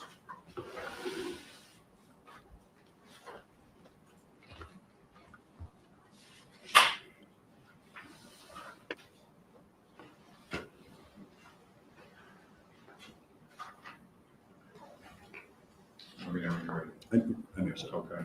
So that Exhibit 4 is an email, correct? It is. And it's from Siobhan Kelly, correct? The top line from the from to looks like it's from Jennifer I'm Staples. sorry, we'll go to the top, yes. The top two from, I'm sorry, the top email is from Jennifer Staples, correct? Yes, And she's chief legal counsel for the department. she is. And this email is sent to Brian Connors. Correct. And we've already established Brian Connors was the lieutenant colonel, right, third in command. Yes, sir. And it's dated March 6th at 1:14 p.m., correct? It is. And it says a big capital FYI, correct? It does. That's the only content of the email, correct? Yes, sir. And below that, there's a second email, right? There is. And it appears as though that email below was forwarded to Lieutenant Colonel Connors on March 6th. Yes, sir. And who was that email from on the bottom? Siobhan Kelly. And who is Siobhan Kelly She's the deputy counsel for the department? for the department. And the date of that email is when, March 4th, 2024. right? At 3:41 p.m. Yes. And who is Attorney Kelly sending this email to? To Colonel Mon and Colonel Pinkham, and she CC'd Attorney Staples. Okay. And what's the subject? The subject is proposed statement. Okay. Do you know what that means? I can surmise what it means, yes. What do you surmise it means? That they were drafting a statement for release, I would imagine. Okay. I'm sorry, sir, the drafting statement. They were for release. Okay. But I don't know that to be true. Yeah, okay, fair enough. So, and it reads Colonel and Deputy, correct? Yes, sir. Jen and I drafted the below statement on the Reed matter. Please let me know your thoughts, correct? Yes. And then the statement reads, on March 1st, 2024, the Department of State Police was provided by the Norfolk County DA's District Attorney's Office a substantive summary of the United States Attorney's Office's disclosures in the matter of Commonwealth versus Reed. Did I read that correctly? You did, sir. And that's March 1st, correct? Correct. To date, the department has not been provided with any information from the United States Proctor's Attorney's lawyer. Office regarding the findings of their investigation. Did I read that correct? You did.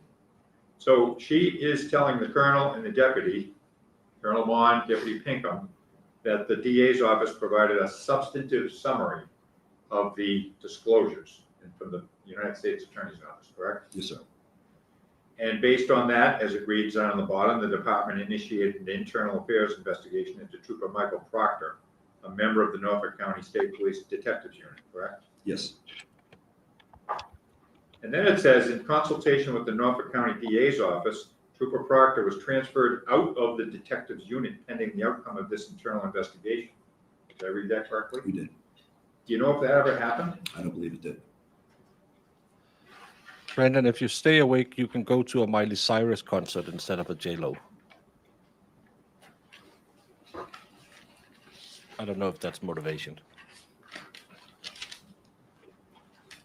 Now, are you now aware that the department actually learned of the text messages before March 1st of 24? Who's the objections to call? Suspects, not evidence. Another question. You may answer.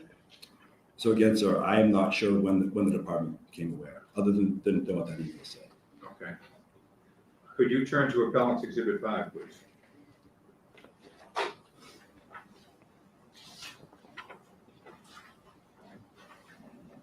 I'm there, sir. All right, and I think because it's an email chain, we'll go to the last page first. And actually, the last page is from somebody, if you could, let's go to the last page. The base number of that. I'm sorry, it's APP 0052.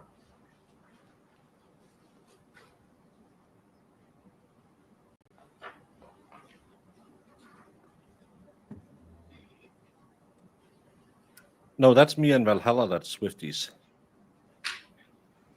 Yeah, proceed, I don't. Let's go ahead, sorry about that. Are you ready? I am. Guilty. So the email, the email at the top is dated January 19th of 24, correct? Yes. And it's from Siobhan Kelly, Deputy Legal Counsel again, correct? Yes, sir. And it's to somebody named Gretchen Lundgren and also to Jennifer Staples, correct? Yes, sir. And copied on it is an attorney, Michael DiStefano, correct? Yes.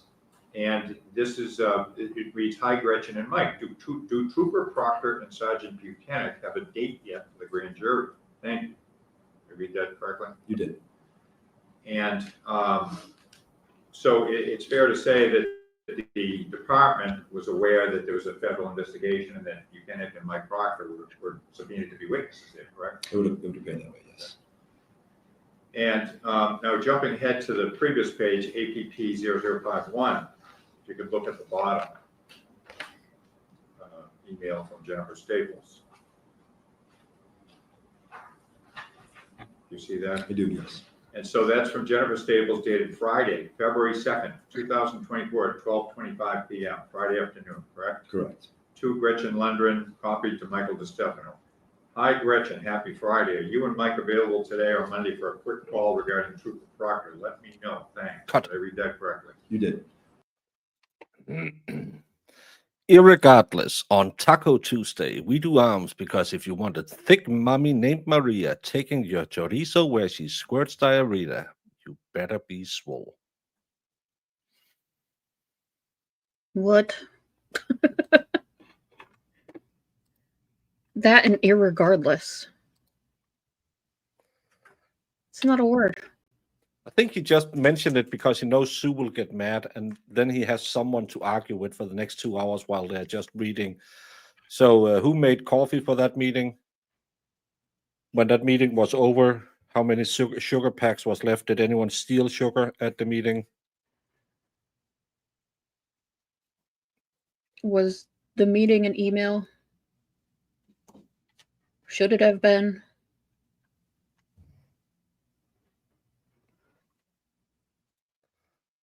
Well,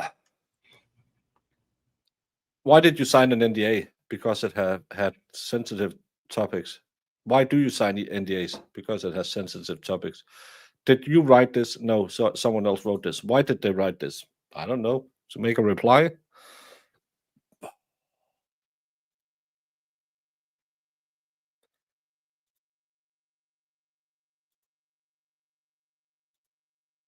I knew it. That's where we were going, because I know Sue and Danny T will be absolutely infuriated for the next 3 hours, and he can be entertained by yelling at them.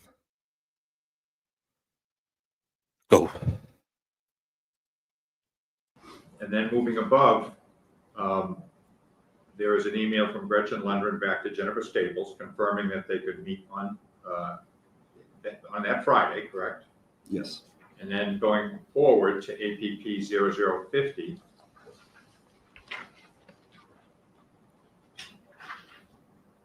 there was an email from Michael DeStefano. Do you see that? I do. On Friday, February 2nd at 4:17.35 p.m. Do you see that? Yes. To Jen Staples. Hi, Jen. Thanks for the call today. Do you have some availability to speak with me on Monday, February 5th? Thanks, Mike. And then if you go to the top, there's an email from Jen Staples to Mike DeStefano. Absolutely. I just have a 2 o'clock. What works for you? Do you see that? I do.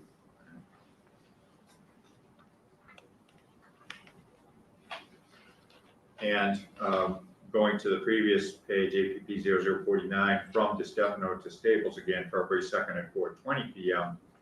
regarding call. And then we have to turn back to APP 0050.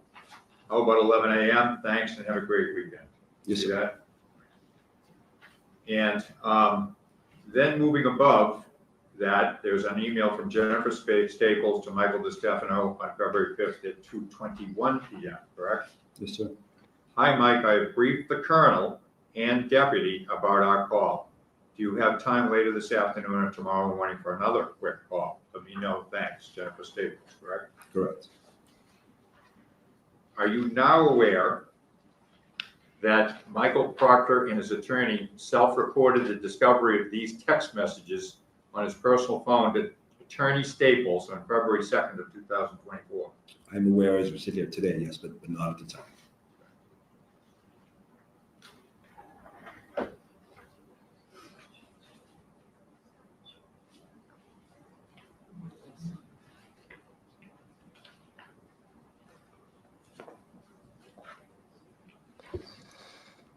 Oh, could you be any slower? Attorney Moynihan, in looking at the exhibits,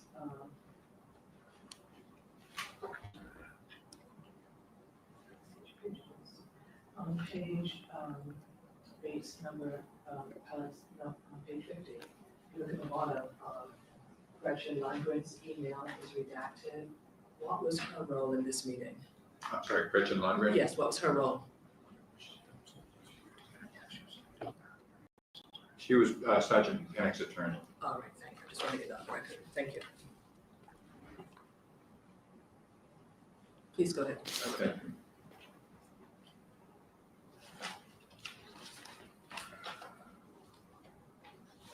Now, DLT, are you aware of the fact that there was a meeting held on February 8th at the department at headquarters?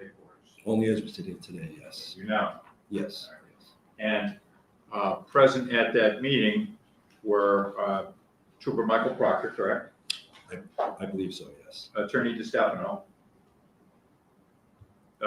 Siobhan Kelly. Yes, Sorry, I didn't get an answer to that question. so I am, Sorry.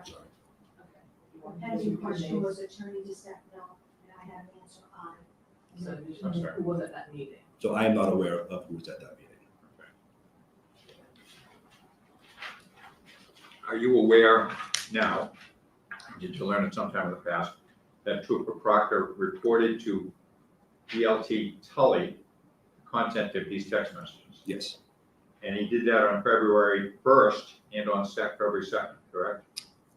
I'm not sure of the date, but I do know that he did. And are you now aware that, and who is DLT Tully, by the way, in the team of this?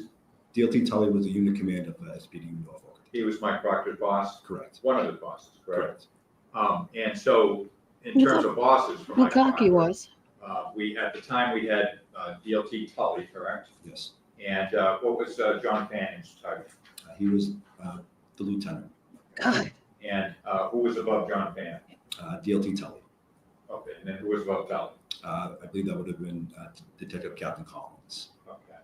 And those were all superior officers to Trooper Proctor, correct? Yes, sir. That he would have to answer to. Yes, sir. I'm They were thinking all he's trying to part of bore the the judge to death. correct? I would assume they were, yes. But I think this judge already knows what she's going to say. Yeah, she read all the filings.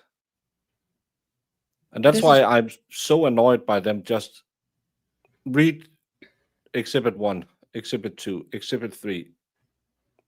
This isn't important. Because he has to be heard. So all of these poor souls have to, including us, have to listen to it. My question is, who does decide? Is it that chick in the glasses, or is it somebody? I think it's the lawyer, the judge, or whatever her official title is. Because she's presiding over the case, so it must be her. Yeah. Well, she doesn't. I don't know. She seems like no BS, so we'll see. Yeah, it's at that point where you're thinking, should we just end it for today and then come back and speed run tomorrow? Because oh my god, this is slow. Yeah. And he's talking away from the microphone constantly. Mm-hmm. Yeah. Yeah, and he's already showing that he has no remorse multiple times. So I don't know why. Oh, he said sorry. No, he didn't. When did he say sorry? I think he said he was sorry to his wife and the police department. But he never said he was sorry for anything he said about Karen Reed. As he just called it childish and stuff like that. That's Yeah. I don't think anybody cares what you said to your wife. no.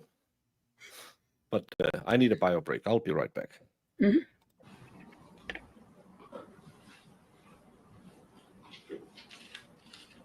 And are you aware now that DLT Tully, after Michael Proctor reported these text messages to Tully as early as February 1st, that Tully then reported these text messages to Major Leonard Copenrath? I'm aware. What's the objection? Yes, please.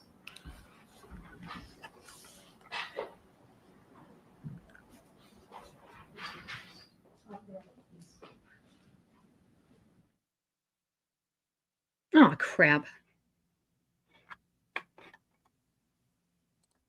And the Oops. investigation begins on March. Sorry. Hold, please.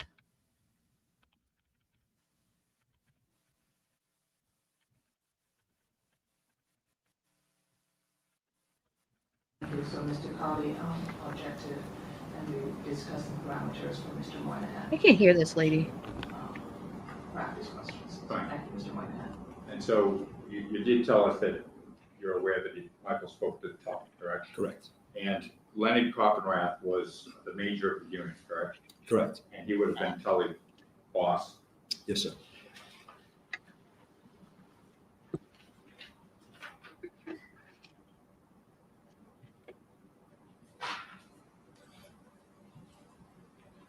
I'm going to have to ask you to repeat that question. I'm sorry. I'm going to ask you to repeat the question to record it. You're aware that Major Copenrath is Tully's boss. Correct. Yes, sir.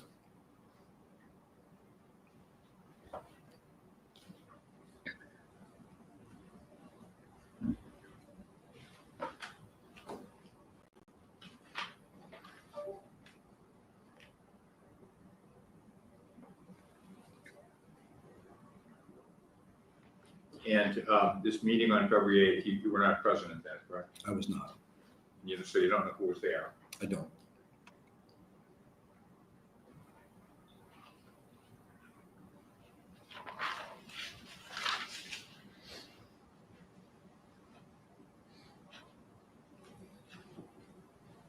Did you ever speak to Major Coppenrath between February 8th and March 4th about this matter?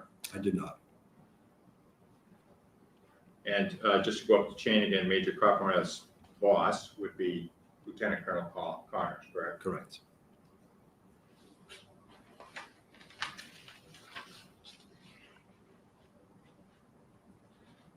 Were you aware that Colonel Mon was briefed by the DA's office in late February of the text messages?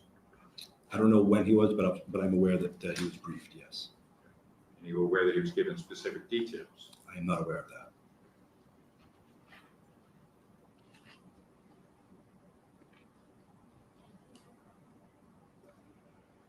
And so March 4th of 24 comes, correct? And there's a meeting with all the people we discussed. Yes, sir.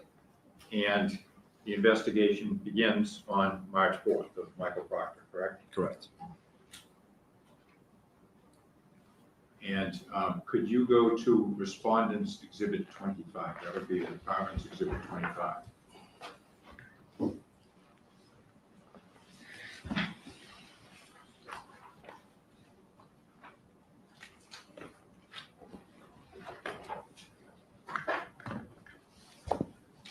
Yes, sir. And so we've seen already that a notice of the investigation was delivered to Michael Proctor, correct? Yes, So as of March 4th, he's on investigation. correct. And you're familiar with Respondent's Exhibit 25, which is Article 6 of the Rules and Regulations of the Department? Yes, sir. And for the Commission, it's R0658. And what is Article 6? So it's a regulations that establish the disciplinary procedures and temporary relief from duty. And so it covers temporary relief from duty, correct? Yes, It covers duty status hearings, correct? yes, And then it covers other disciplinary matters such as charges and disposition, correct? yes, sir. And letters of counseling, correct? Yes, And also hearings on charges, the department prosecutor, and trial boards, correct? yes, So there's a lot in here, is there not? there is. 6.8, deputy superintendent's action. 6.9, judgments and discipline, correct? Yes, sir. And on page 0R0665, this is promulgated by John Mon, Colonel Superintendent, correct, in September 27, 23, was revised. Yes, sir. Is it fair to say another version pretty similar to this existed before September 23? I would assume so, yes. And so if you could look at Article 6, it empowers the colonel in 6.1 to relieve a trooper from duty, correct?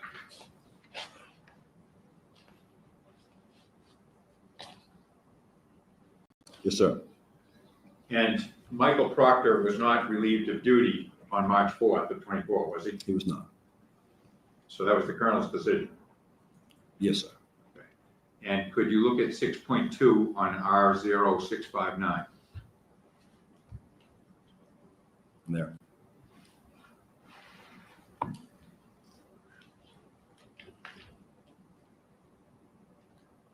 Let me know when you're there. Okay.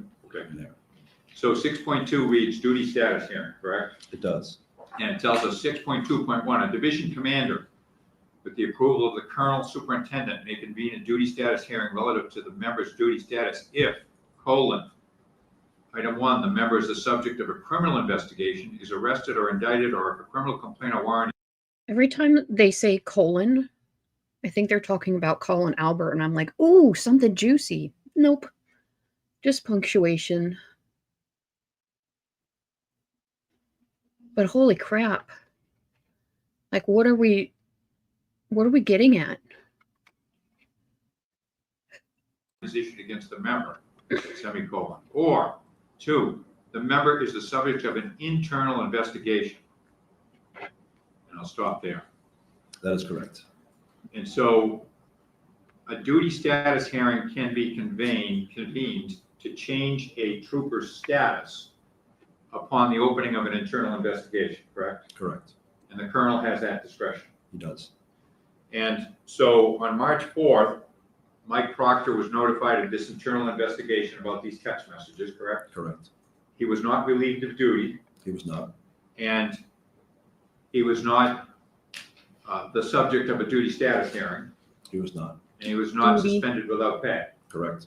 Instead, he remained on full duty, correct? He did. Contrary to that email that we saw earlier, he was not transferred out of the DA's office, correct? He was not.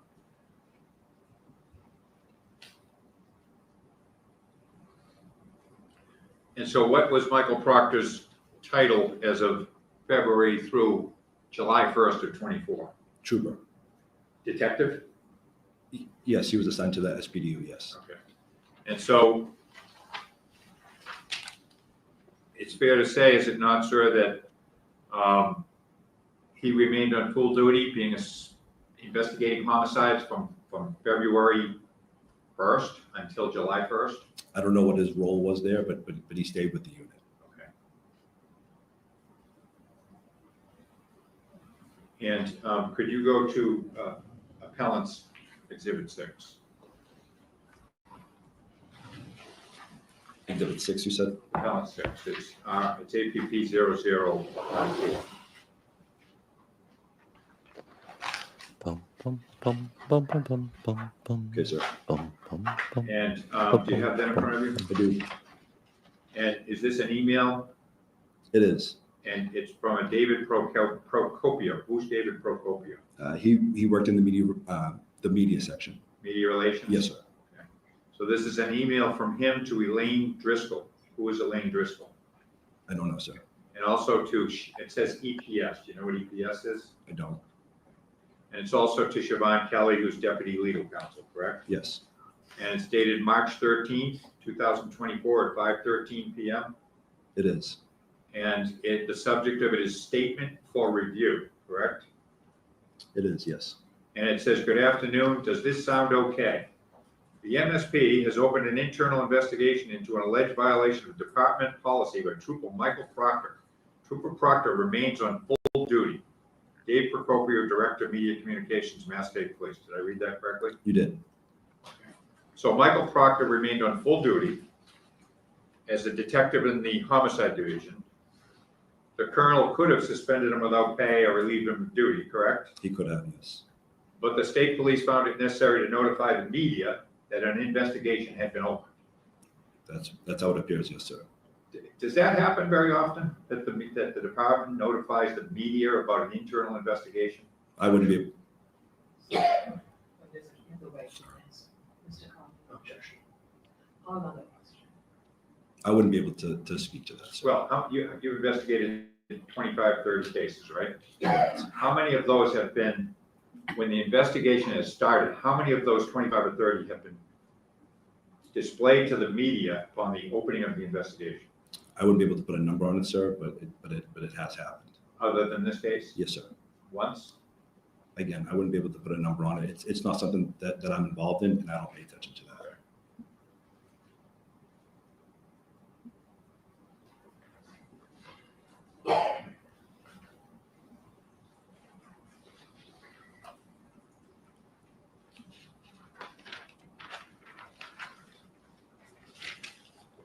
All right, and so DLT, could we go to Respondents Exhibit 18, which is your report again? Yes, sir.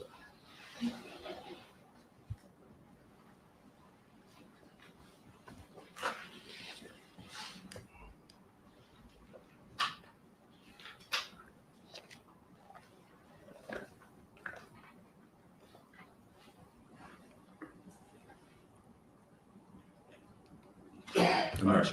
And so this is Respondents Exhibit 18, looking at page 2, which is APP RO, I think it's 491, 492.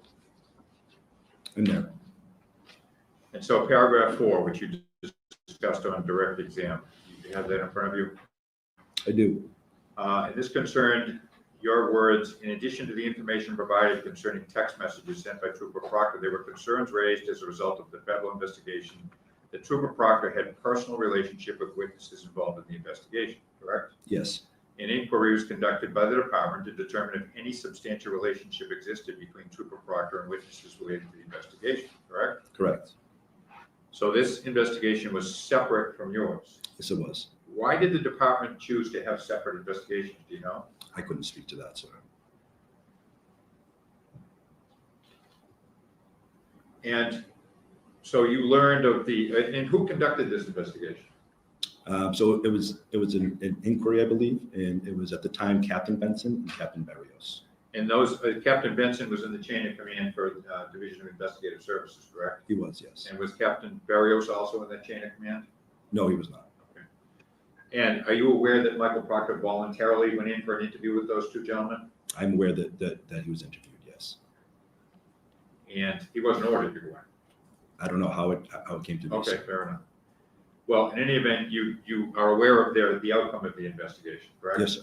Because you tell us that the inquiry showed that while Trooper Proctor had a relationship with some of the witnesses, those relationships were not substantial in nature, correct? Correct. And you go on to tell us that the inquiry found that the relationships were consistent with how Trooper Proctor represented them in the federal investigation. And it was also consistent with how Trooper Proctor portrayed them in his testimony in the criminal trial against Ms. Reed, correct? Correct. And there was a separate case number assigned, correct? Yes. And this separate investigation was requested by the Norfolk County DA's office, was it not? I don't believe that to be true, sir. Oh, And have you ever seen a completed report on that? I have not. And are you aware that that investigation was conducted in March of '24? Yes, I believe that to be true.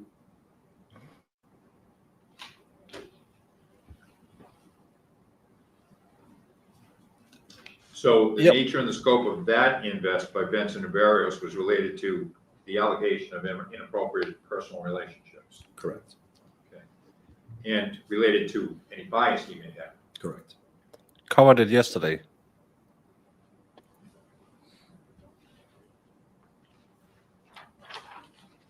And there was no finding of inappropriate relationships or bias by those two gentlemen, was there? No, there were not.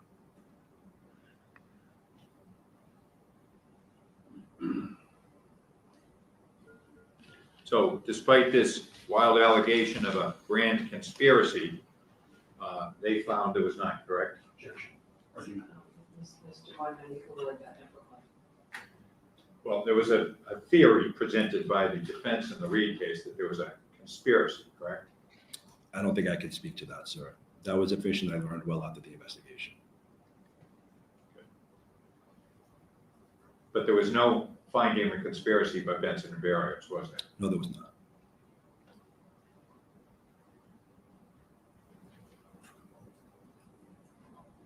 So it's fair to say, is it not DLT, that any relationship that he had, that Mike Proctor had with any witnesses did not affect the integrity of his investigation? Nothing would show that.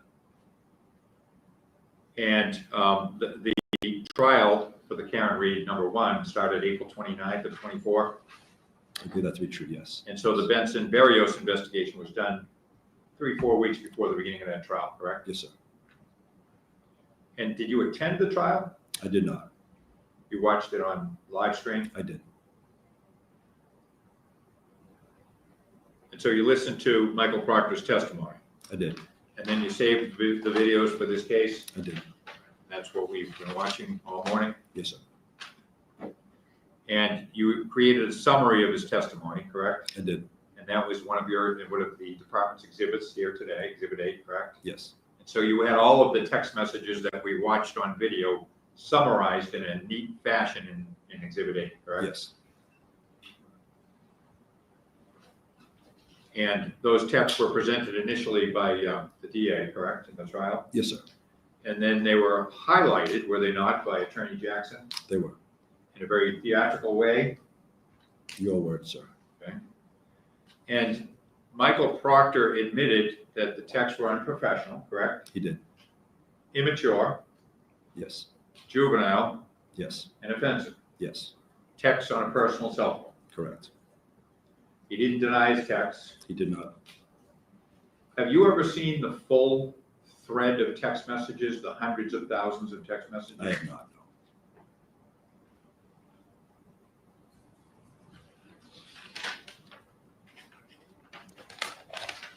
no. Is it fair to say, DLT, that it was not Michael Proctor's intention for his personal thoughts on his personal phone to be published to the world? Correct, yes. Stop. And the text to his friends were sent, His intention doesn't matter. Was he abiding by good conduct for a police officer employed by the Massachusetts State Police, or wasn't he abiding by the rules? It's not my intention to be arrested when I steal from the local bank. So you shouldn't find me guilty because it wasn't my intention to be arrested. It's not my intention that there was a speed control on the highway when I went 100 miles per hour. It doesn't matter what intent you had. You broke the rules for sharing informations. You disparaged a potential suspect in a case. This has nothing to do with your intent, because your intent was shit talking a woman you had just arrested. It had nothing to do with what media you did it on. I hate this line of work that, oh, Proctor should have his job back because he broke all the rules, but he did it on his own phone. That makes it worse. That he shares company information on his private phone.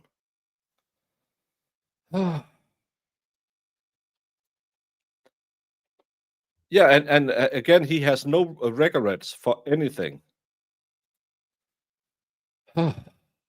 Go. late in the day on January 29th of 22, correct? Yes, And fair to say that they were sent after a full day of investigation into the Reed case? I would assume it was a full day. Again, I wasn't present for the invest. Are you aware he was assigned at about 6 a.m.? I don't know when he was assigned to the case. Okay. Fair to say there were numerous law enforcement officers involved in the investigation during that day? I wasn't there, sir. I can assume that there were, though.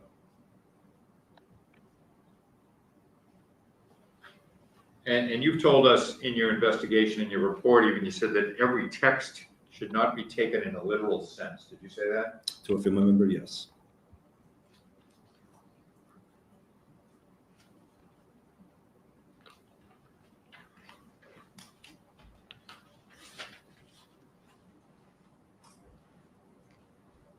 And you're aware that this Karen Reed case right from the outset was extremely high profile, correct? Yes, it was.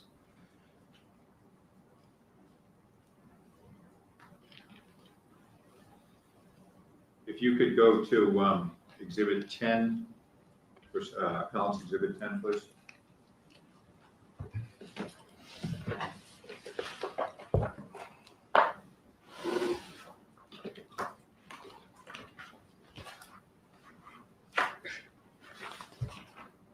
I'm there, sir.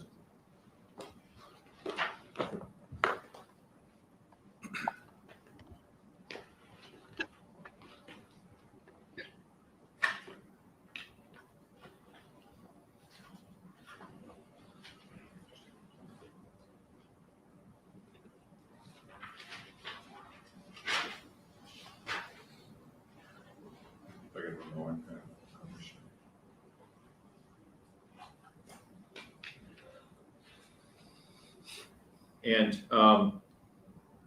you're aware that Michael Proctor testified on June 10th and June 12th, as you told us earlier, correct? Yes, sir. And you're aware there was quite a bit of media pressure on this case, correct, and on the department? Yes, sir. And you're aware that there was also political pressure. I wouldn't be able to answer to that, sir. Can we look at Exhibit 10, please?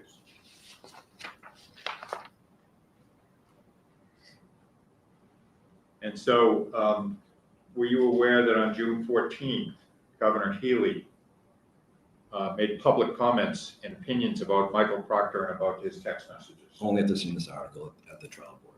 Okay, well, let's take a look at the article. On page APP 0073, it discusses Trooper Proctor's testimony, does it not, on June 14th? It does. And Governor Healy said, it's terrible. I mean, anybody looks at that, it's completely unprofessional. So she's commenting publicly on a criminal trial at the time, correct? She is. And she's publicly commenting on Michael Proctor's text messages, correct? Correct.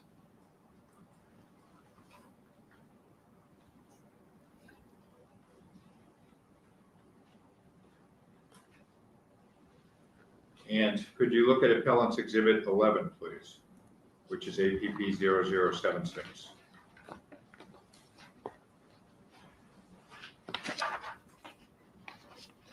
I'm there, sir. Now, again, it's an email chain, so we could go back, I believe. I'm sorry, the bottom, it works backwards on an email. The first email is from a Timothy McGurk. See that? I do. Who is Timothy McGurk?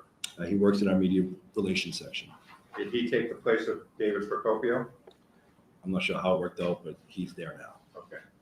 And the date of this email is Saturday, June 15th at 4:11 p.m., correct? Correct. So this would have been after Michael Proctor's testimony, correct? Yes. And this is an email from Mr. McGurk to Colonel Mon, Deputy Pinkham, correct? Yes. And copied on the email is Jen Staples, Brian Connors, Siobhan Kelly, Mark Wheeler. Who's Mark Wheeler? At the time, Mark Wheeler was the chief of staff to Colonel Mon. Okay. Doug Levine, copied. Who's Doug Levine? Doug Levine works, I believe, in our legal section. And then, In the legal section. and then also a Sean Quirk. Who's Sean Quirk? Sean Quirk worked in the media relations section at the time. Media relations. And so this is copied to all those people, correct? Correct. It's on a Saturday afternoon, and the subject is for review and approval, Boston Herald Inquiry, correct? Yes. And it reads, good afternoon, Colonel, Lieutenant Colonel, and team. Please, below, please find a proposed response to the Boston Herald on an inquiry media relations received late yesterday. If this group can provide feedback before 8 p.m. this evening, I'd like to send our proposal to EOPS for approval as soon as possible. Thanks for prioritizing this in advance. Tim, did I read that correctly? You did. What is EOPS? EOPS is the state agency or state organization that oversees the state police. And below that, there are a series of questions from a reporter from apparently the Boston Herald, correct? Yes. 4 questions. Yes, sir. And the proposed response below that from Mr. McGurk is, Joe, thanks for your inquiry. Colonel Mon is aware of the proceedings and the reaction of many. Here is a statement which you can attribute to him. And it reads, while the Massachusetts State Police remains committed to respecting the integrity of the ongoing criminal trial and our own internal affairs investigation, I share the outrage and acknowledge the concerns surrounding the contemptible and disparaging text messages that emerged at the trial.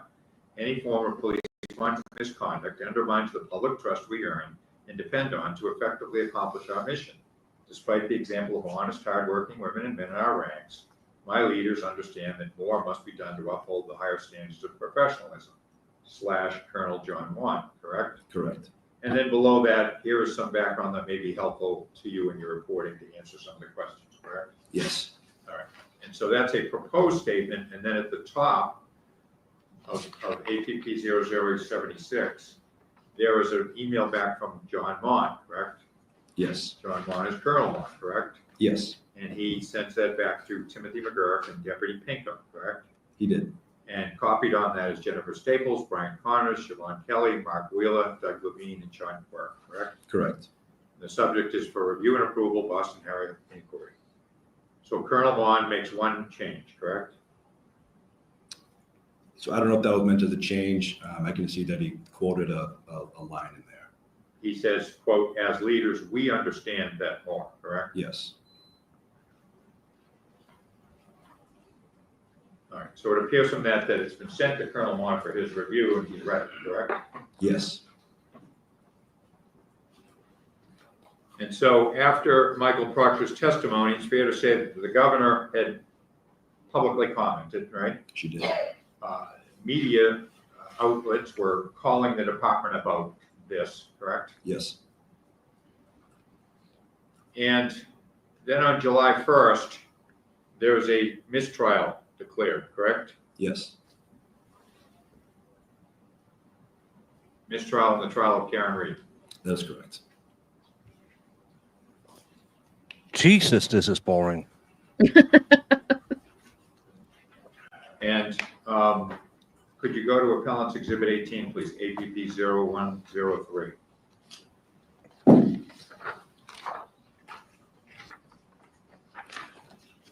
I'm there, sir. So this is an email as well, correct? It is. Dated July 2nd, 24, Yes, 7 a.m. in the morning, right? correct. From Timothy McGurk, he's in media relations, correct? He is. And it's to MSPDL Communications Working Group EPS. Do you know who that is? I do not. But Mr. McGurk says, very busy day for media relations. We really appreciate the collaboration with our colleagues in legal, whose guidance helped us secure lots of good coverage last night. TM, correct? Yes, And then Colonel Wan's statement on the mistrial in the Commonwealth versus Reed case appears to have been provided to about a dozen news outlets, correct? it Email? does. Yes, And that's a press release that Colonel Mon made on July 1st, the previous day, correct? yes, And so below that, there is a State House News Service email as well that's attached to this, correct? there is. And It has nothing it to says, do with this Campbell case. defends state police, mum on colonel pick by Chris Lazinski, correct? Yes, And it reads, the state's top prosecutor does not want to weigh in on whether the next head of the Massachusetts State Police should come from outside the department, racked by a series of scandals. Did I read that correct? you did. Attorney General Andrea Campbell criticized the conduct of Trooper Michael Proctor, the lead investigator in the Karen Reed murder case, who sent crude text messages about Reed's appearance and potential guilt. Did I read that correct? You did. AG Campbell goes on to say the conduct by that state trooper in that case is absolutely unacceptable. The commentary was vile. It was just horrific, to say the least. Campbell said in an interview on WCVB's On the Record that aired Sunday. State police have the obligation, of course, to continue to build trust, to maintain that trust. He clearly has broken that by his conduct before and during his prosecution. At the end of the day, there's a process within the state police to evaluate and to hold him accountable. And he should absolutely be held accountable. Did I read that correctly? You did. So is it fair to say that the day after Michael Proctor is relieved of duty, the Attorney General of Massachusetts is publicly commenting on this? It appears that way, sir.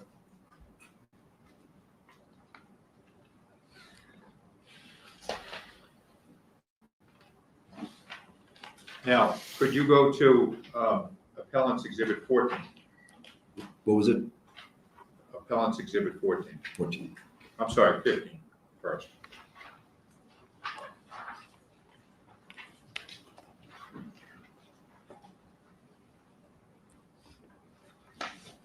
I'm there, sir. All right. What is this Exhibit 15? This is the letter, a to-from letter composed from Detective Captain Gerald Collins. The subject is Trooper Michael Proctor, relief of duty. And it's, now July 1st was the date of the mistrial in the Reed case, correct? Yes, And this relief of duty, it's called a to-from, right? A memo, It is, internal yes. memo.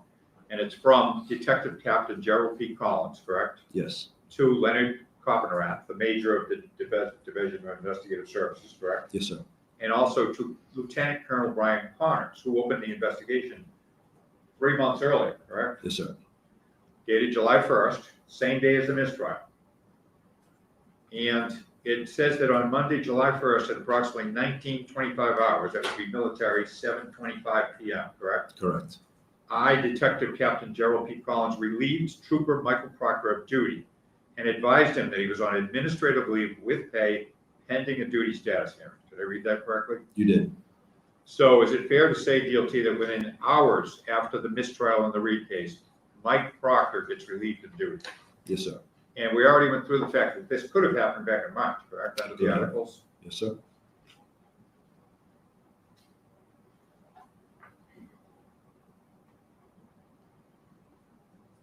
Now, if you could turn back to Exhibit 14, Appellant's Exhibit 14, APP 0085.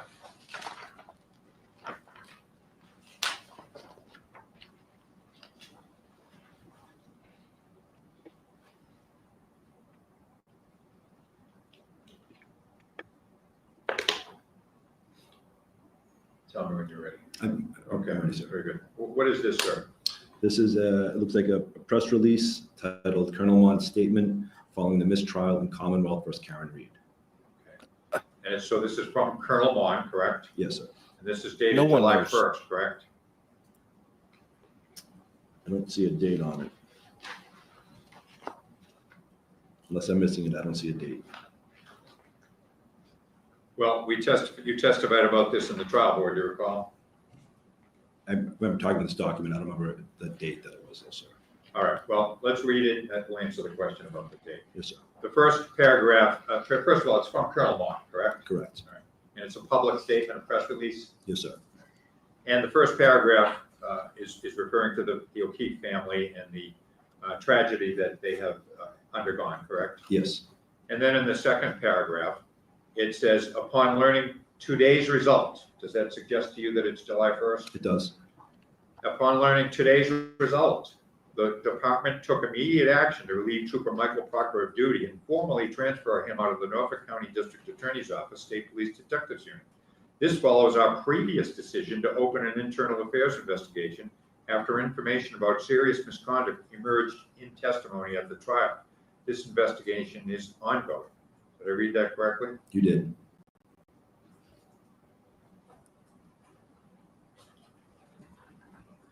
And so Colonel Mon is telling the media that he has relieved Michael Proctor of duty after learning of the mistrial, correct? Correct.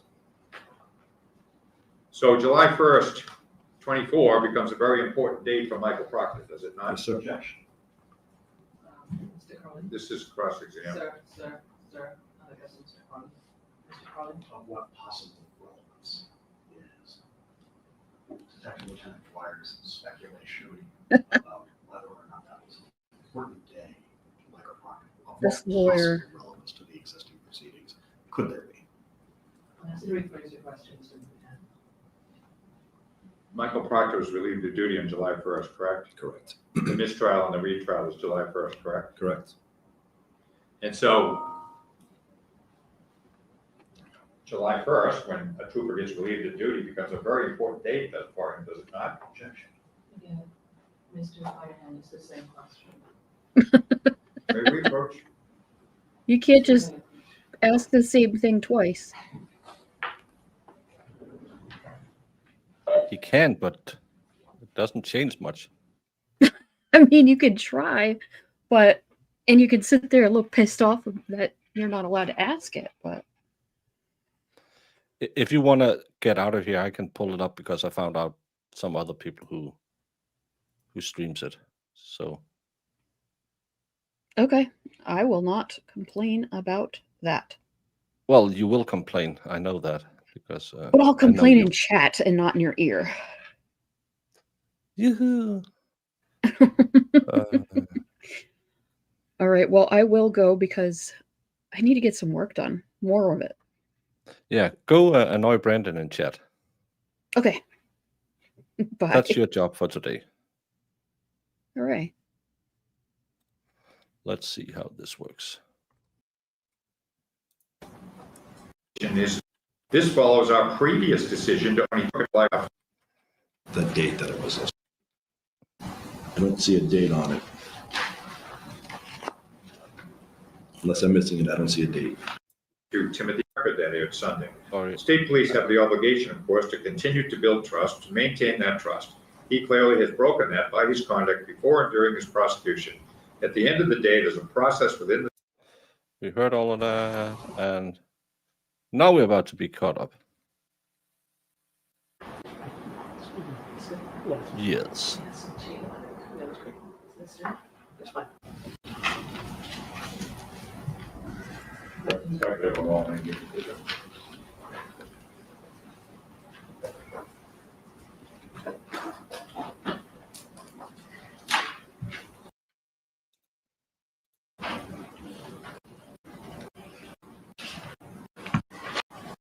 Were you aware that after the department relieved Michael Proctor of duty, that the governor was again weighing in publicly on the decision?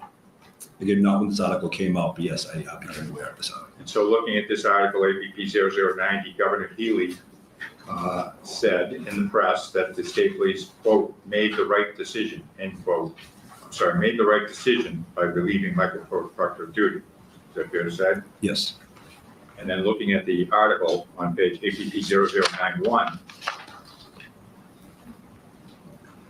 Governor Healy, again, this is on July 2nd, the day after the relief of duty, Governor Healy stated publicly, the colonel made the right decision. I fully support the decision by MSP on this. As you know, it's under internal investigation, and that process will have to go forward. This was the right move to remove him. This is a process. We have to wait for that process to go forward. Did I read that correctly? You did. Now, is it fair to say, sir, that the state police wanted to move quickly with the disciplinary process of Michael Proctor? Objection, sorry. So, Mr. Don, What the agency wanted is not an appropriate question to be asking what the agency wanted. What's that even mean? can you just rephrase that to one? Were you told that the Mass State Police wanted to move quickly with this investigation? I was not.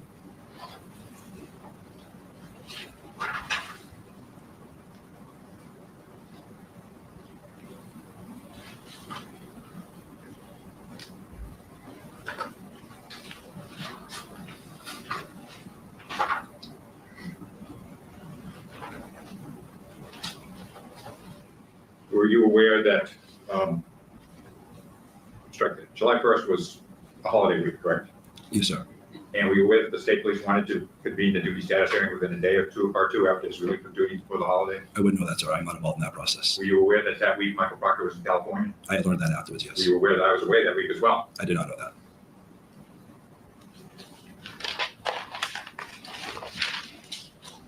Are you aware that the duty status hearing was held on July 8th? I believe that to be the date, yes, sir.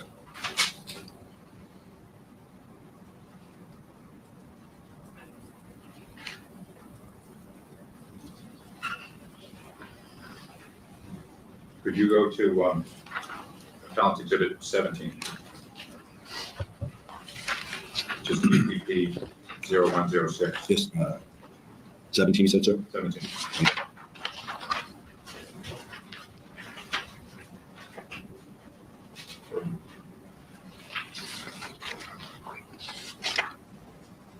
And is this a notice of the duty status hearing?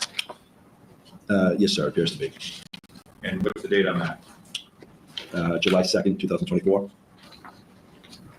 And what's the date of the scheduled duty status hearing on that? July 8th, 2024. And are you aware that Michael Proctor had to appear virtually? I learned that after, yes.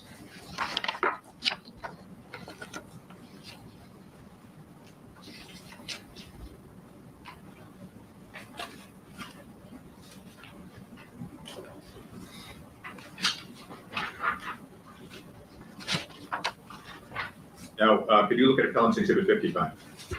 It's APP 0365.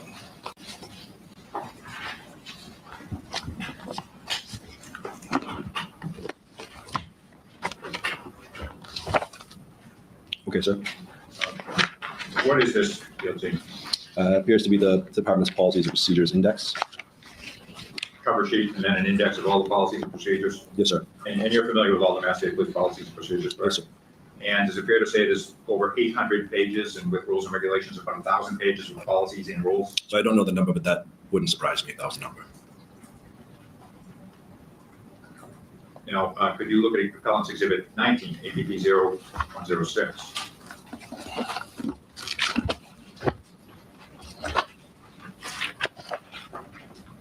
Yes, sir. You have that in front of you, right? I do. And is that an email from you? It is. dated Monday, July 1st, 4/22/35, correct? Exhibit 19, Yes, APP 0106.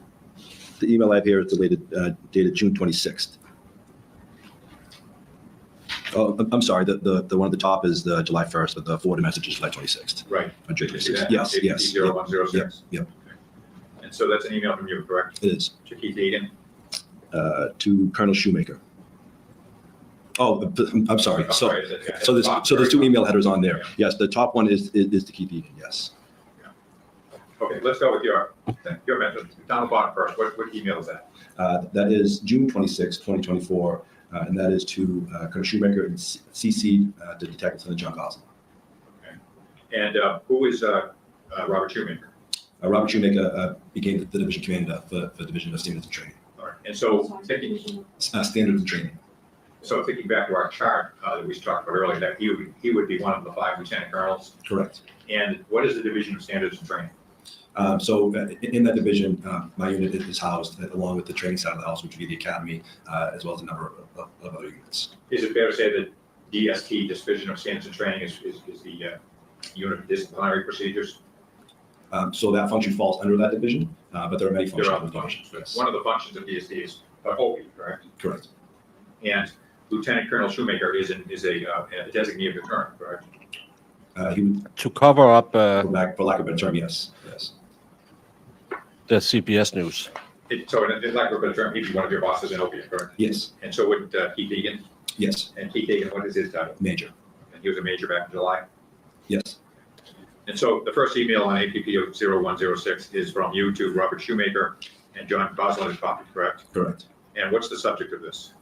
IAS 24-0014 potential violations. And you authored some potential violations, correct? Correct. For Michael Proctor's case? Yes. And so you mentioned on an APP 0107, what is that? That is the letter that I drafted that highlighted the possible violations. And you mentioned possible violations, correct? Correct. And you mentioned in paragraph 2 of your two-from, the information that Trooper Proctor sent included information about the decedent, as well as information about potential suspects. This could be a potential violation of Rules and Regulation 5.23, correct? Correct. Now, could you look at the Respondent's Exhibit 24?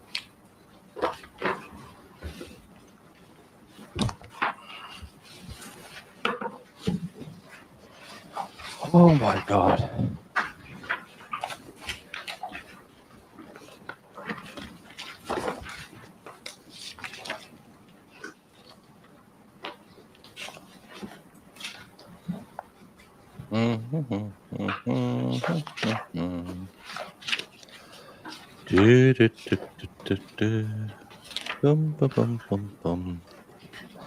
Well, on a positive note, there's only 24 minutes left of the hearing for today.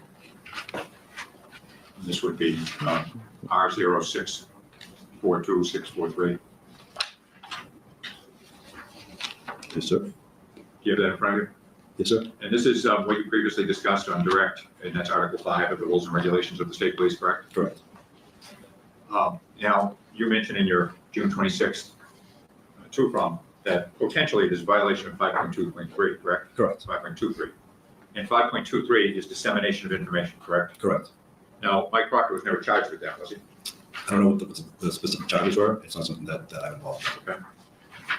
And down below in paragraph 3, you mentioned at the end of 3 about some of the text messages. This could be a potential violation of policy and procedure admin 47, bias-based policing, and admin 18, unlawful harassment / sexual harassment, correct? Correct. Do you know if he was ever charged with that? Again, sir, I'm not sure what charges were because I was not involved in that. That wasn't your call. It was not. And is it fair to say that as of this time, you're confronted with a case of text messages on a personal cell phone, correct? Correct. And so is it fair to say that you were spitballing to try to figure out what the violation might be? Correct.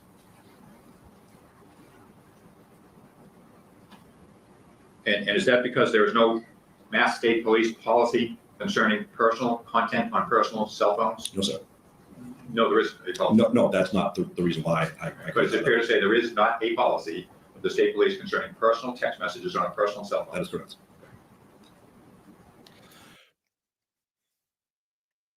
This argument is so stupid. It's the content of the personal text on your personal cell phone. Because what wasn't brought up? Hey, mom, I'm thinking about swinging by Sunday. Can you make my favorite roast? That text wasn't part of it. Hey, honey, I've been collecting a lot of overtime. I'm thinking maybe treat me like it's my birthday and let me poke the brown eye. That wasn't brought up. Hey, buddy, you want to go slam some beers tonight and look some flat-assed women from Fall River? That text wasn't brought up. What text was brought up? The one where he disparaged a suspect in a murder case. The one where he gave information about a dead person in a murder case. The one where he was talking about stupid lawyers. Funny enough, you wanted to make it his personal text on his personal phone. But again, I can't reveal what encryption we had on our military equipment back when I was in the military, because that's top secret. It doesn't matter if I'm typing Brandon saying, hey, Brandon, you wouldn't believe what we had encrypted on our telexes back in the day. Oh my God. I couldn't work for a nuclear submarine and text my friends saying, oh, we got these new missiles today. These are great.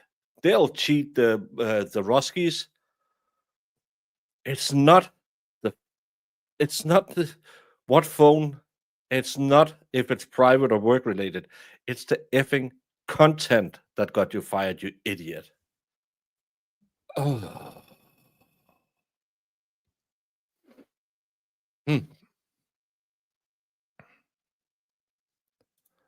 Yeah, and it's the same when you had Morrissey using his email to try and circumvent FOIA. Well, the instant you do police business on your device, it becomes part of your job. So you can't hide behind, well, it was a private message. Yeah, exactly.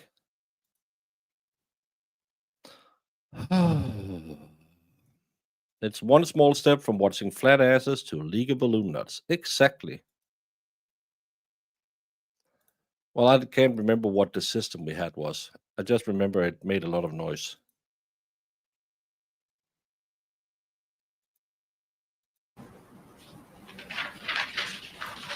Yeah. No, it was a personal iCloud. And so, just going along chronologically, the duty status hearing was held on July 1st, correct? Yes. And if we could look at Exhibit 17. Which I believe is the personnel documents.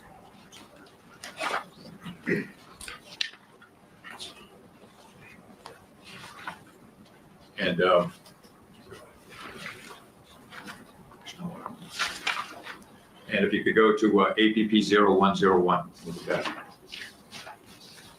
Yes, sir. And what is that? It is personnel order with Trooper Proctor's duty status. So on that date, Michael Proctor was suspended without pay, correct? Correct. And is there any effect to one's health insurance when that happens? There is.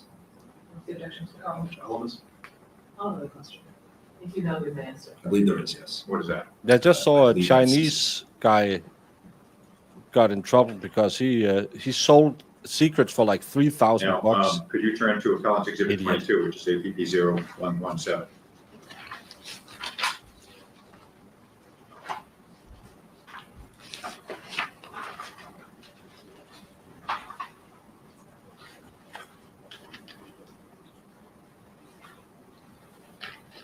Yeah, that, Yes, okay. And this is an email, again, from Timothy McGurk, correct? Yes, And he's the media relations person, correct? correct. And this is Subject, update on Trooper Proctor's duty status hearing. It's dated, the date of this email is Monday, July 8th, 2024 at 2:03 p.m., correct? Correct. And so Mr. McGurk is releasing a press release concerning the duty status hearing the same day it's held, correct? Yes. And he says, good afternoon, below is the latest information regarding Trooper Michael Proctor's duty status hearing. Thank you, Tim McGurk. And then he goes on to tell us about the duty status hearing. Midway down the page, he says, as previously announced, the department relieved Trooper Proctor of duty on July 1st, making him ineligible to work. Above that, on background, it reads that the Massachusetts State Police convened a duty status hearing regarding Trooper Michael Proctor. In any duty status hearing, the board of 3 commissioned officers gather sufficient facts to reach a fair determination about whether the individual should remain on full duty, be placed on restricted duty, be suspended with pay, or be suspended without pay. During the hearing, the department could present evidence or witnesses. The trooper who has the right to be represented by counsel can cross-examine the department's witnesses and present evidence or witnesses of their own. Did I read that correctly? You did. And then he says, in Trooper Proctor's case, in bold print, the board recommended suspension without pay. Colonel Vaughn accepted the board's recommendation, making it effective immediately, correct? Correct.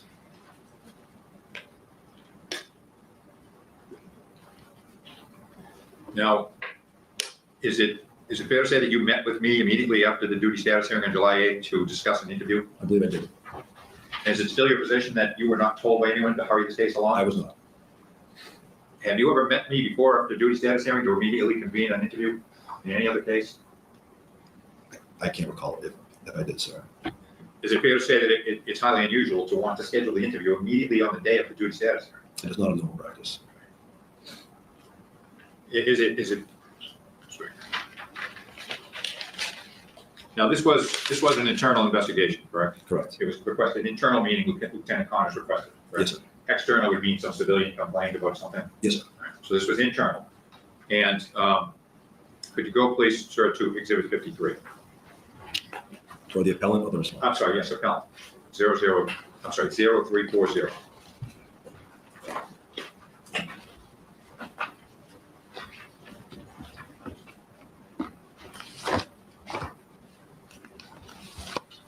Yes, sir. All right. And so, looking at APP 0340, what do we have in front of us here? This is the policy that governs internal department investigations. Okay, admin 14, Correct. and it discusses policy on page 1, correct? Yes, And gives us some definitions, correct? it does. And then on page 2, which is APP 0341, it discusses the rights of the accused employee, correct? It does. In this case, it would be Trooper Proctor, correct? Yes, So it reads, an accused employee shall, receive a copy of the complaint, including the name of the complainant, if known, prior to any employee interrogation, correct? correct. Be afforded full constitutional and other legal. No, they wanted to do the interview almost instantly while they had the same day they had the meeting is when they set up the interview, and that was uncommon. Protections, correct? Yes, And be afforded the appropriate protections under the applicable collective bargaining agreements, correct? yes, sir. And so Trooper Proctor, under the admin 14, should have been afforded full constitutional protections, right? Yes, sir. And he should have been afforded full protection under the collective bargaining agreement, correct? Yes, sir. And could you go to the next, to Exhibit 52, please, which is APP 0336. Yes, sir. You there? Yes, sir. And what is this, sir? This is admin 15. It's the policy that oversees the Office of Professional Integrity and Accountability. The policy that oversees the Office of Professional Integrity and Accountability Investigations. So this is kind of like the Bible for OPIA, correct? Or the- It's a policy that governs how it works, yes. All right, that was your, Correct. and so it's titled Office of Professional Integrity and Accountability Investigations, correct? Yes, And the first part of it reads policy, the Office of Professional Integrity and Accountability, OPIA, in other words, investigates allegations of serious misconduct by employees of the department, or as ordered by the Office of the Superintendent, or the Division of Standards and Training, correct? correct. And so this policy also defines serious misconduct in the middle of the page, correct? It does. And serious misconduct is defined as, serious misconduct includes, but is not limited to, acts of, 1, corruption, 2, criminal conduct, 3, use of excessive force, 4, civil rights violations, correct? Correct. Was Michael Proctor alleged to have been corrupt? Was he charged with corruption? He was not. Was he charged with criminal conduct? He He was not. Was he charged with excessive force? He was not. Was he charged with civil rights violations? He was not. And on page 2 of this, which is APP 0337, it tells us about the procedure for opiate cases, correct? It does. And step 1, open an opiate case file, correct? Yes. 2, notify the affected employee in writing. And Correct. it gives us a number of things you have to tell them, correct? Yes. Number 4, conduct the investigation in a timely manner, correct? Yes, sir. Number 5, prepare a report on the investigation for DST. Again, what is DST? But it's the Division of Standards and Training. So that would be Lieutenant Colonel Shoemaker at the time, Correct. with supporting facts for each allegation and a classification of the complaint, correct? Yes. And then it tells us that you have 4 options: unfounded, exonerated, not sustained, or sustained, correct? Correct. And it tells us in paragraph 6, in accordance with Mass General Laws, Chapter 6E, Section 8, Part B, DST shall act as a designee of the colonel, correct? Correct. So in other words, Lieutenant Colonel Shoemaker, pursuant to this policy and General Law 6E, shall act as the designee of Colonel Long, correct? When it comes to matters of personal investigations, yes. Correct.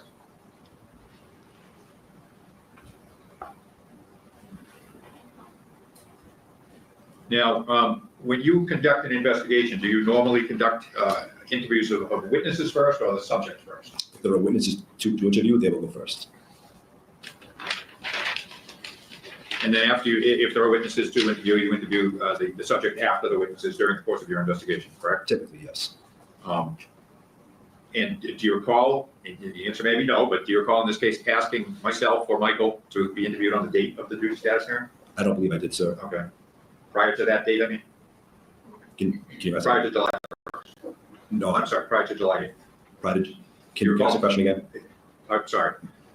July 8th was the duty status hearing, correct? Will you agree with that? Correct, yes. Do you recall speaking to me before that date about having him be interviewed on that date? I don't recall, but it's entirely possible that I did. But again, nobody instructed you to hurry this investigation along. Correct.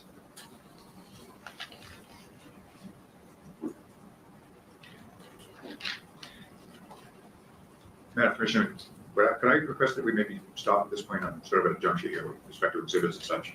I mean, the time is now 4:19, so I think that's a good place to stop. Thank you. All right.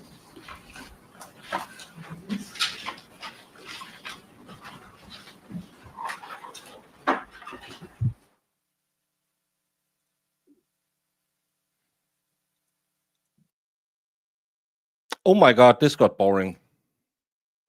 But I think I said it in the beginning that this wouldn't be a barn burner. And it wasn't.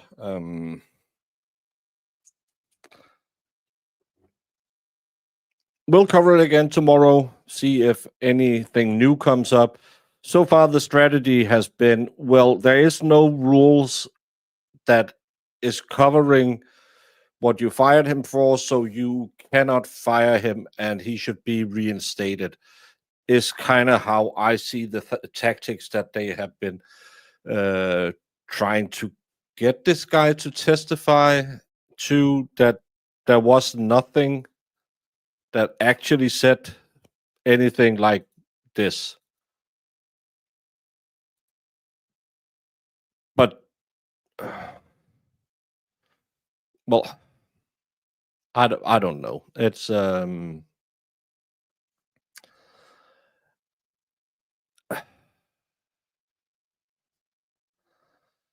it's just stupid, is all I can say. It's because they want to imply that he can't be guilty because he used his private phone. That doesn't matter. Your private phone doesn't relieve you of following the law. Hey, Ocean's daughter. Well, he's internal affairs, so he's one of the most hated cops because he's the cop who looks after other cops. And Hillfish knows him. He might be a good egg, but still he works for the police in Massachusetts, so I'll hold back on my positive evaluation of this guy because I haven't met a cop yet I liked in Massachusetts. None of the cases, none of the people no one has seemed like they were good cops. There's always something bad. That's I don't know. Oh yes, and if you are a veteran, Hellfish Haven is also a nonprofit who helps you with benefits and stuff like that. So go check them out. Yes, by this theory, you could have disclosed everything. As long as it's on a private phone or it's not directly in the rules, you can just go and say, well, there's no evidence, but we're going to hang her on it anyway. Well, you can't say that because now the defense here said, well, I don't care. There's no rules against it. It's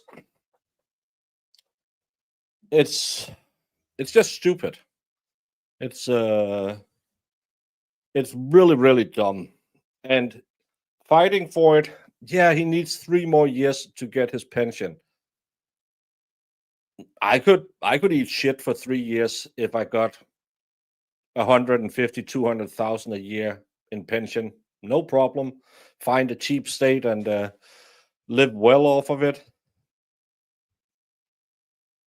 But I don't see a realistic way this is getting overturned because it's so ridiculous, the things they want to say that should set him free. I just can't see it. Oh yeah, that one cop, Barrows. That's right. Barrows seemed to be an okay guy, but we haven't looked in his closet for all the skeletons yet. There might be some there as well.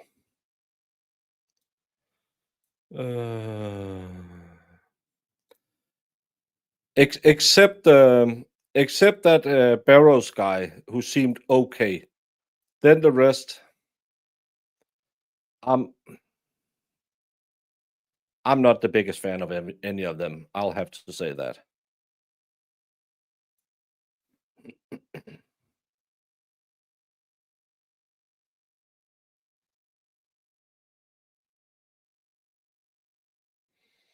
But I don't know. I really don't think it's gonna work. The idea that he can, well, he used his phone. He didn't use his blah blah blah. I just don't think it's a good strategy.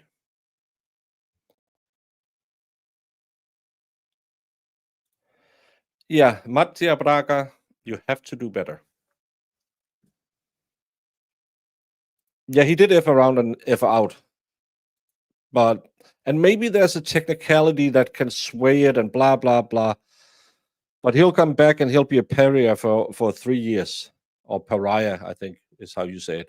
A pariah for 3 years. Because no one likes him now. And they are afraid of him because he has the dirt to get more of them in trouble. I'm just not. I don't know what's going to happen, but we'll look tomorrow. But Proctor won't testify, I believe, until October. But now I found out that 2 other channels will be here tomorrow and cover it and see where it goes. So far, I think it's a stupid take. I might try and see. I talked about that Hera kid who got missing, who went missing yesterday. Oh, the parents were arrested. I talked about the case yesterday. The parents were arrested Sunday. Apparently, they have a court date today, so I might do a video on that if there's anything interesting, just so you know. Other than that, we'll be back tomorrow at the same time. I believe they start at 9:30 again tomorrow. We'll be here with bells on. At least I will. Marissa will sit at home and wiggle her bells. And thank you so much, Marissa, for helping me out. Now I had to go and drive all over my little island to make sure my brother could have a good vacation in Italy. I'll tell him to send you some Lego. I can I. s- Hmm. Sorry, it's going to take a little while longer, so I need my standing mat so my feet doesn't hurt so much. That new director, the new MSP director or commissioner, and the 3 DA challengers we have seen so far, none of them give me any comfort that anything's going to change. They all seem to be exactly the same. Well, someone said something about something. Yeah, once or maybe twice. I don't see them out there picketing against any of this. I don't see this commissioner say, I'm going to clean house. Oh, we're going to make sure everyone can trust us again. And oh, it's going to be yeah, but it's really interesting. And we have good cops and we really need, it's the same bullshit every politician say, because a commissioner's job is a politician job. Every single time we have an election in Denmark, and it just happened yesterday, they will promise us 1,000 new nurses at the hospitals or 1,000 new people at kindergartens. And it's the same every time. And as soon as the election is over, I said, oh, yeah, there's not enough qualified people out there. Well, wish we had looked into that before the election. It's the same bullshit.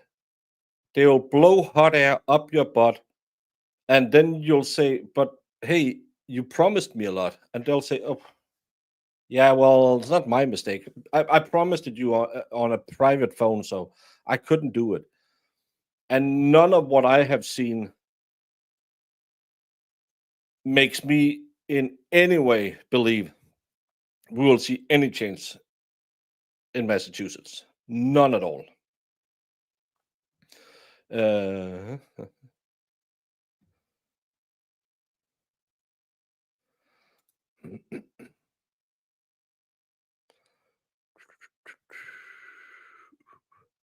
Hey, I helped send me Lego. Well, you didn't help.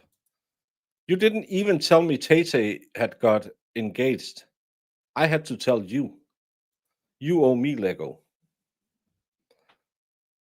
Yeah, and because it just became the same. Oh, change. It's going to change. Nothing changes.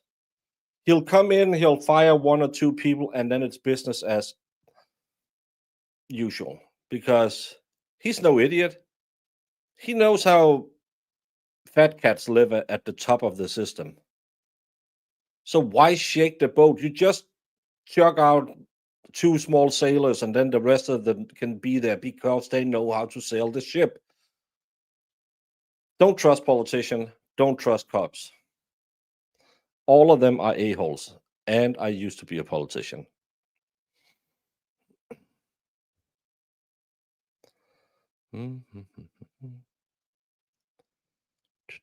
Hey, Dave. Welcome back.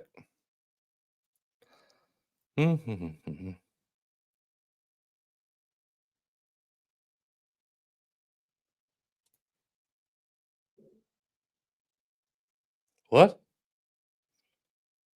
I know, understand you.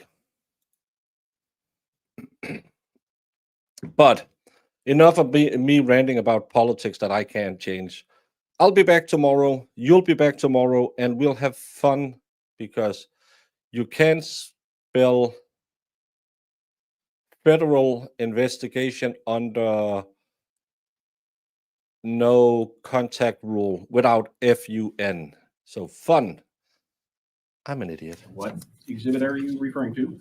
I'm going to make this 100, Your Honor. All right. 100. 100. Because it is 100% 100%. correct. Objection, Your Honor. So you literally built a cannon?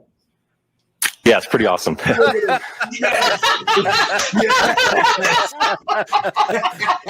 right, I'm in love. back. Please do that again. Oh, that was the cutest thing I've ever seen. While I'm waiting for this, did you, whether it's true or not, believe that Mr. Randolph had slept with your wife? I wouldn't care. You wouldn't have cared? No. Did you believe he had slept with your wife? No. Did you believe he slept with your mother-in-law? Probably did. Everybody has. So there- Everybody has.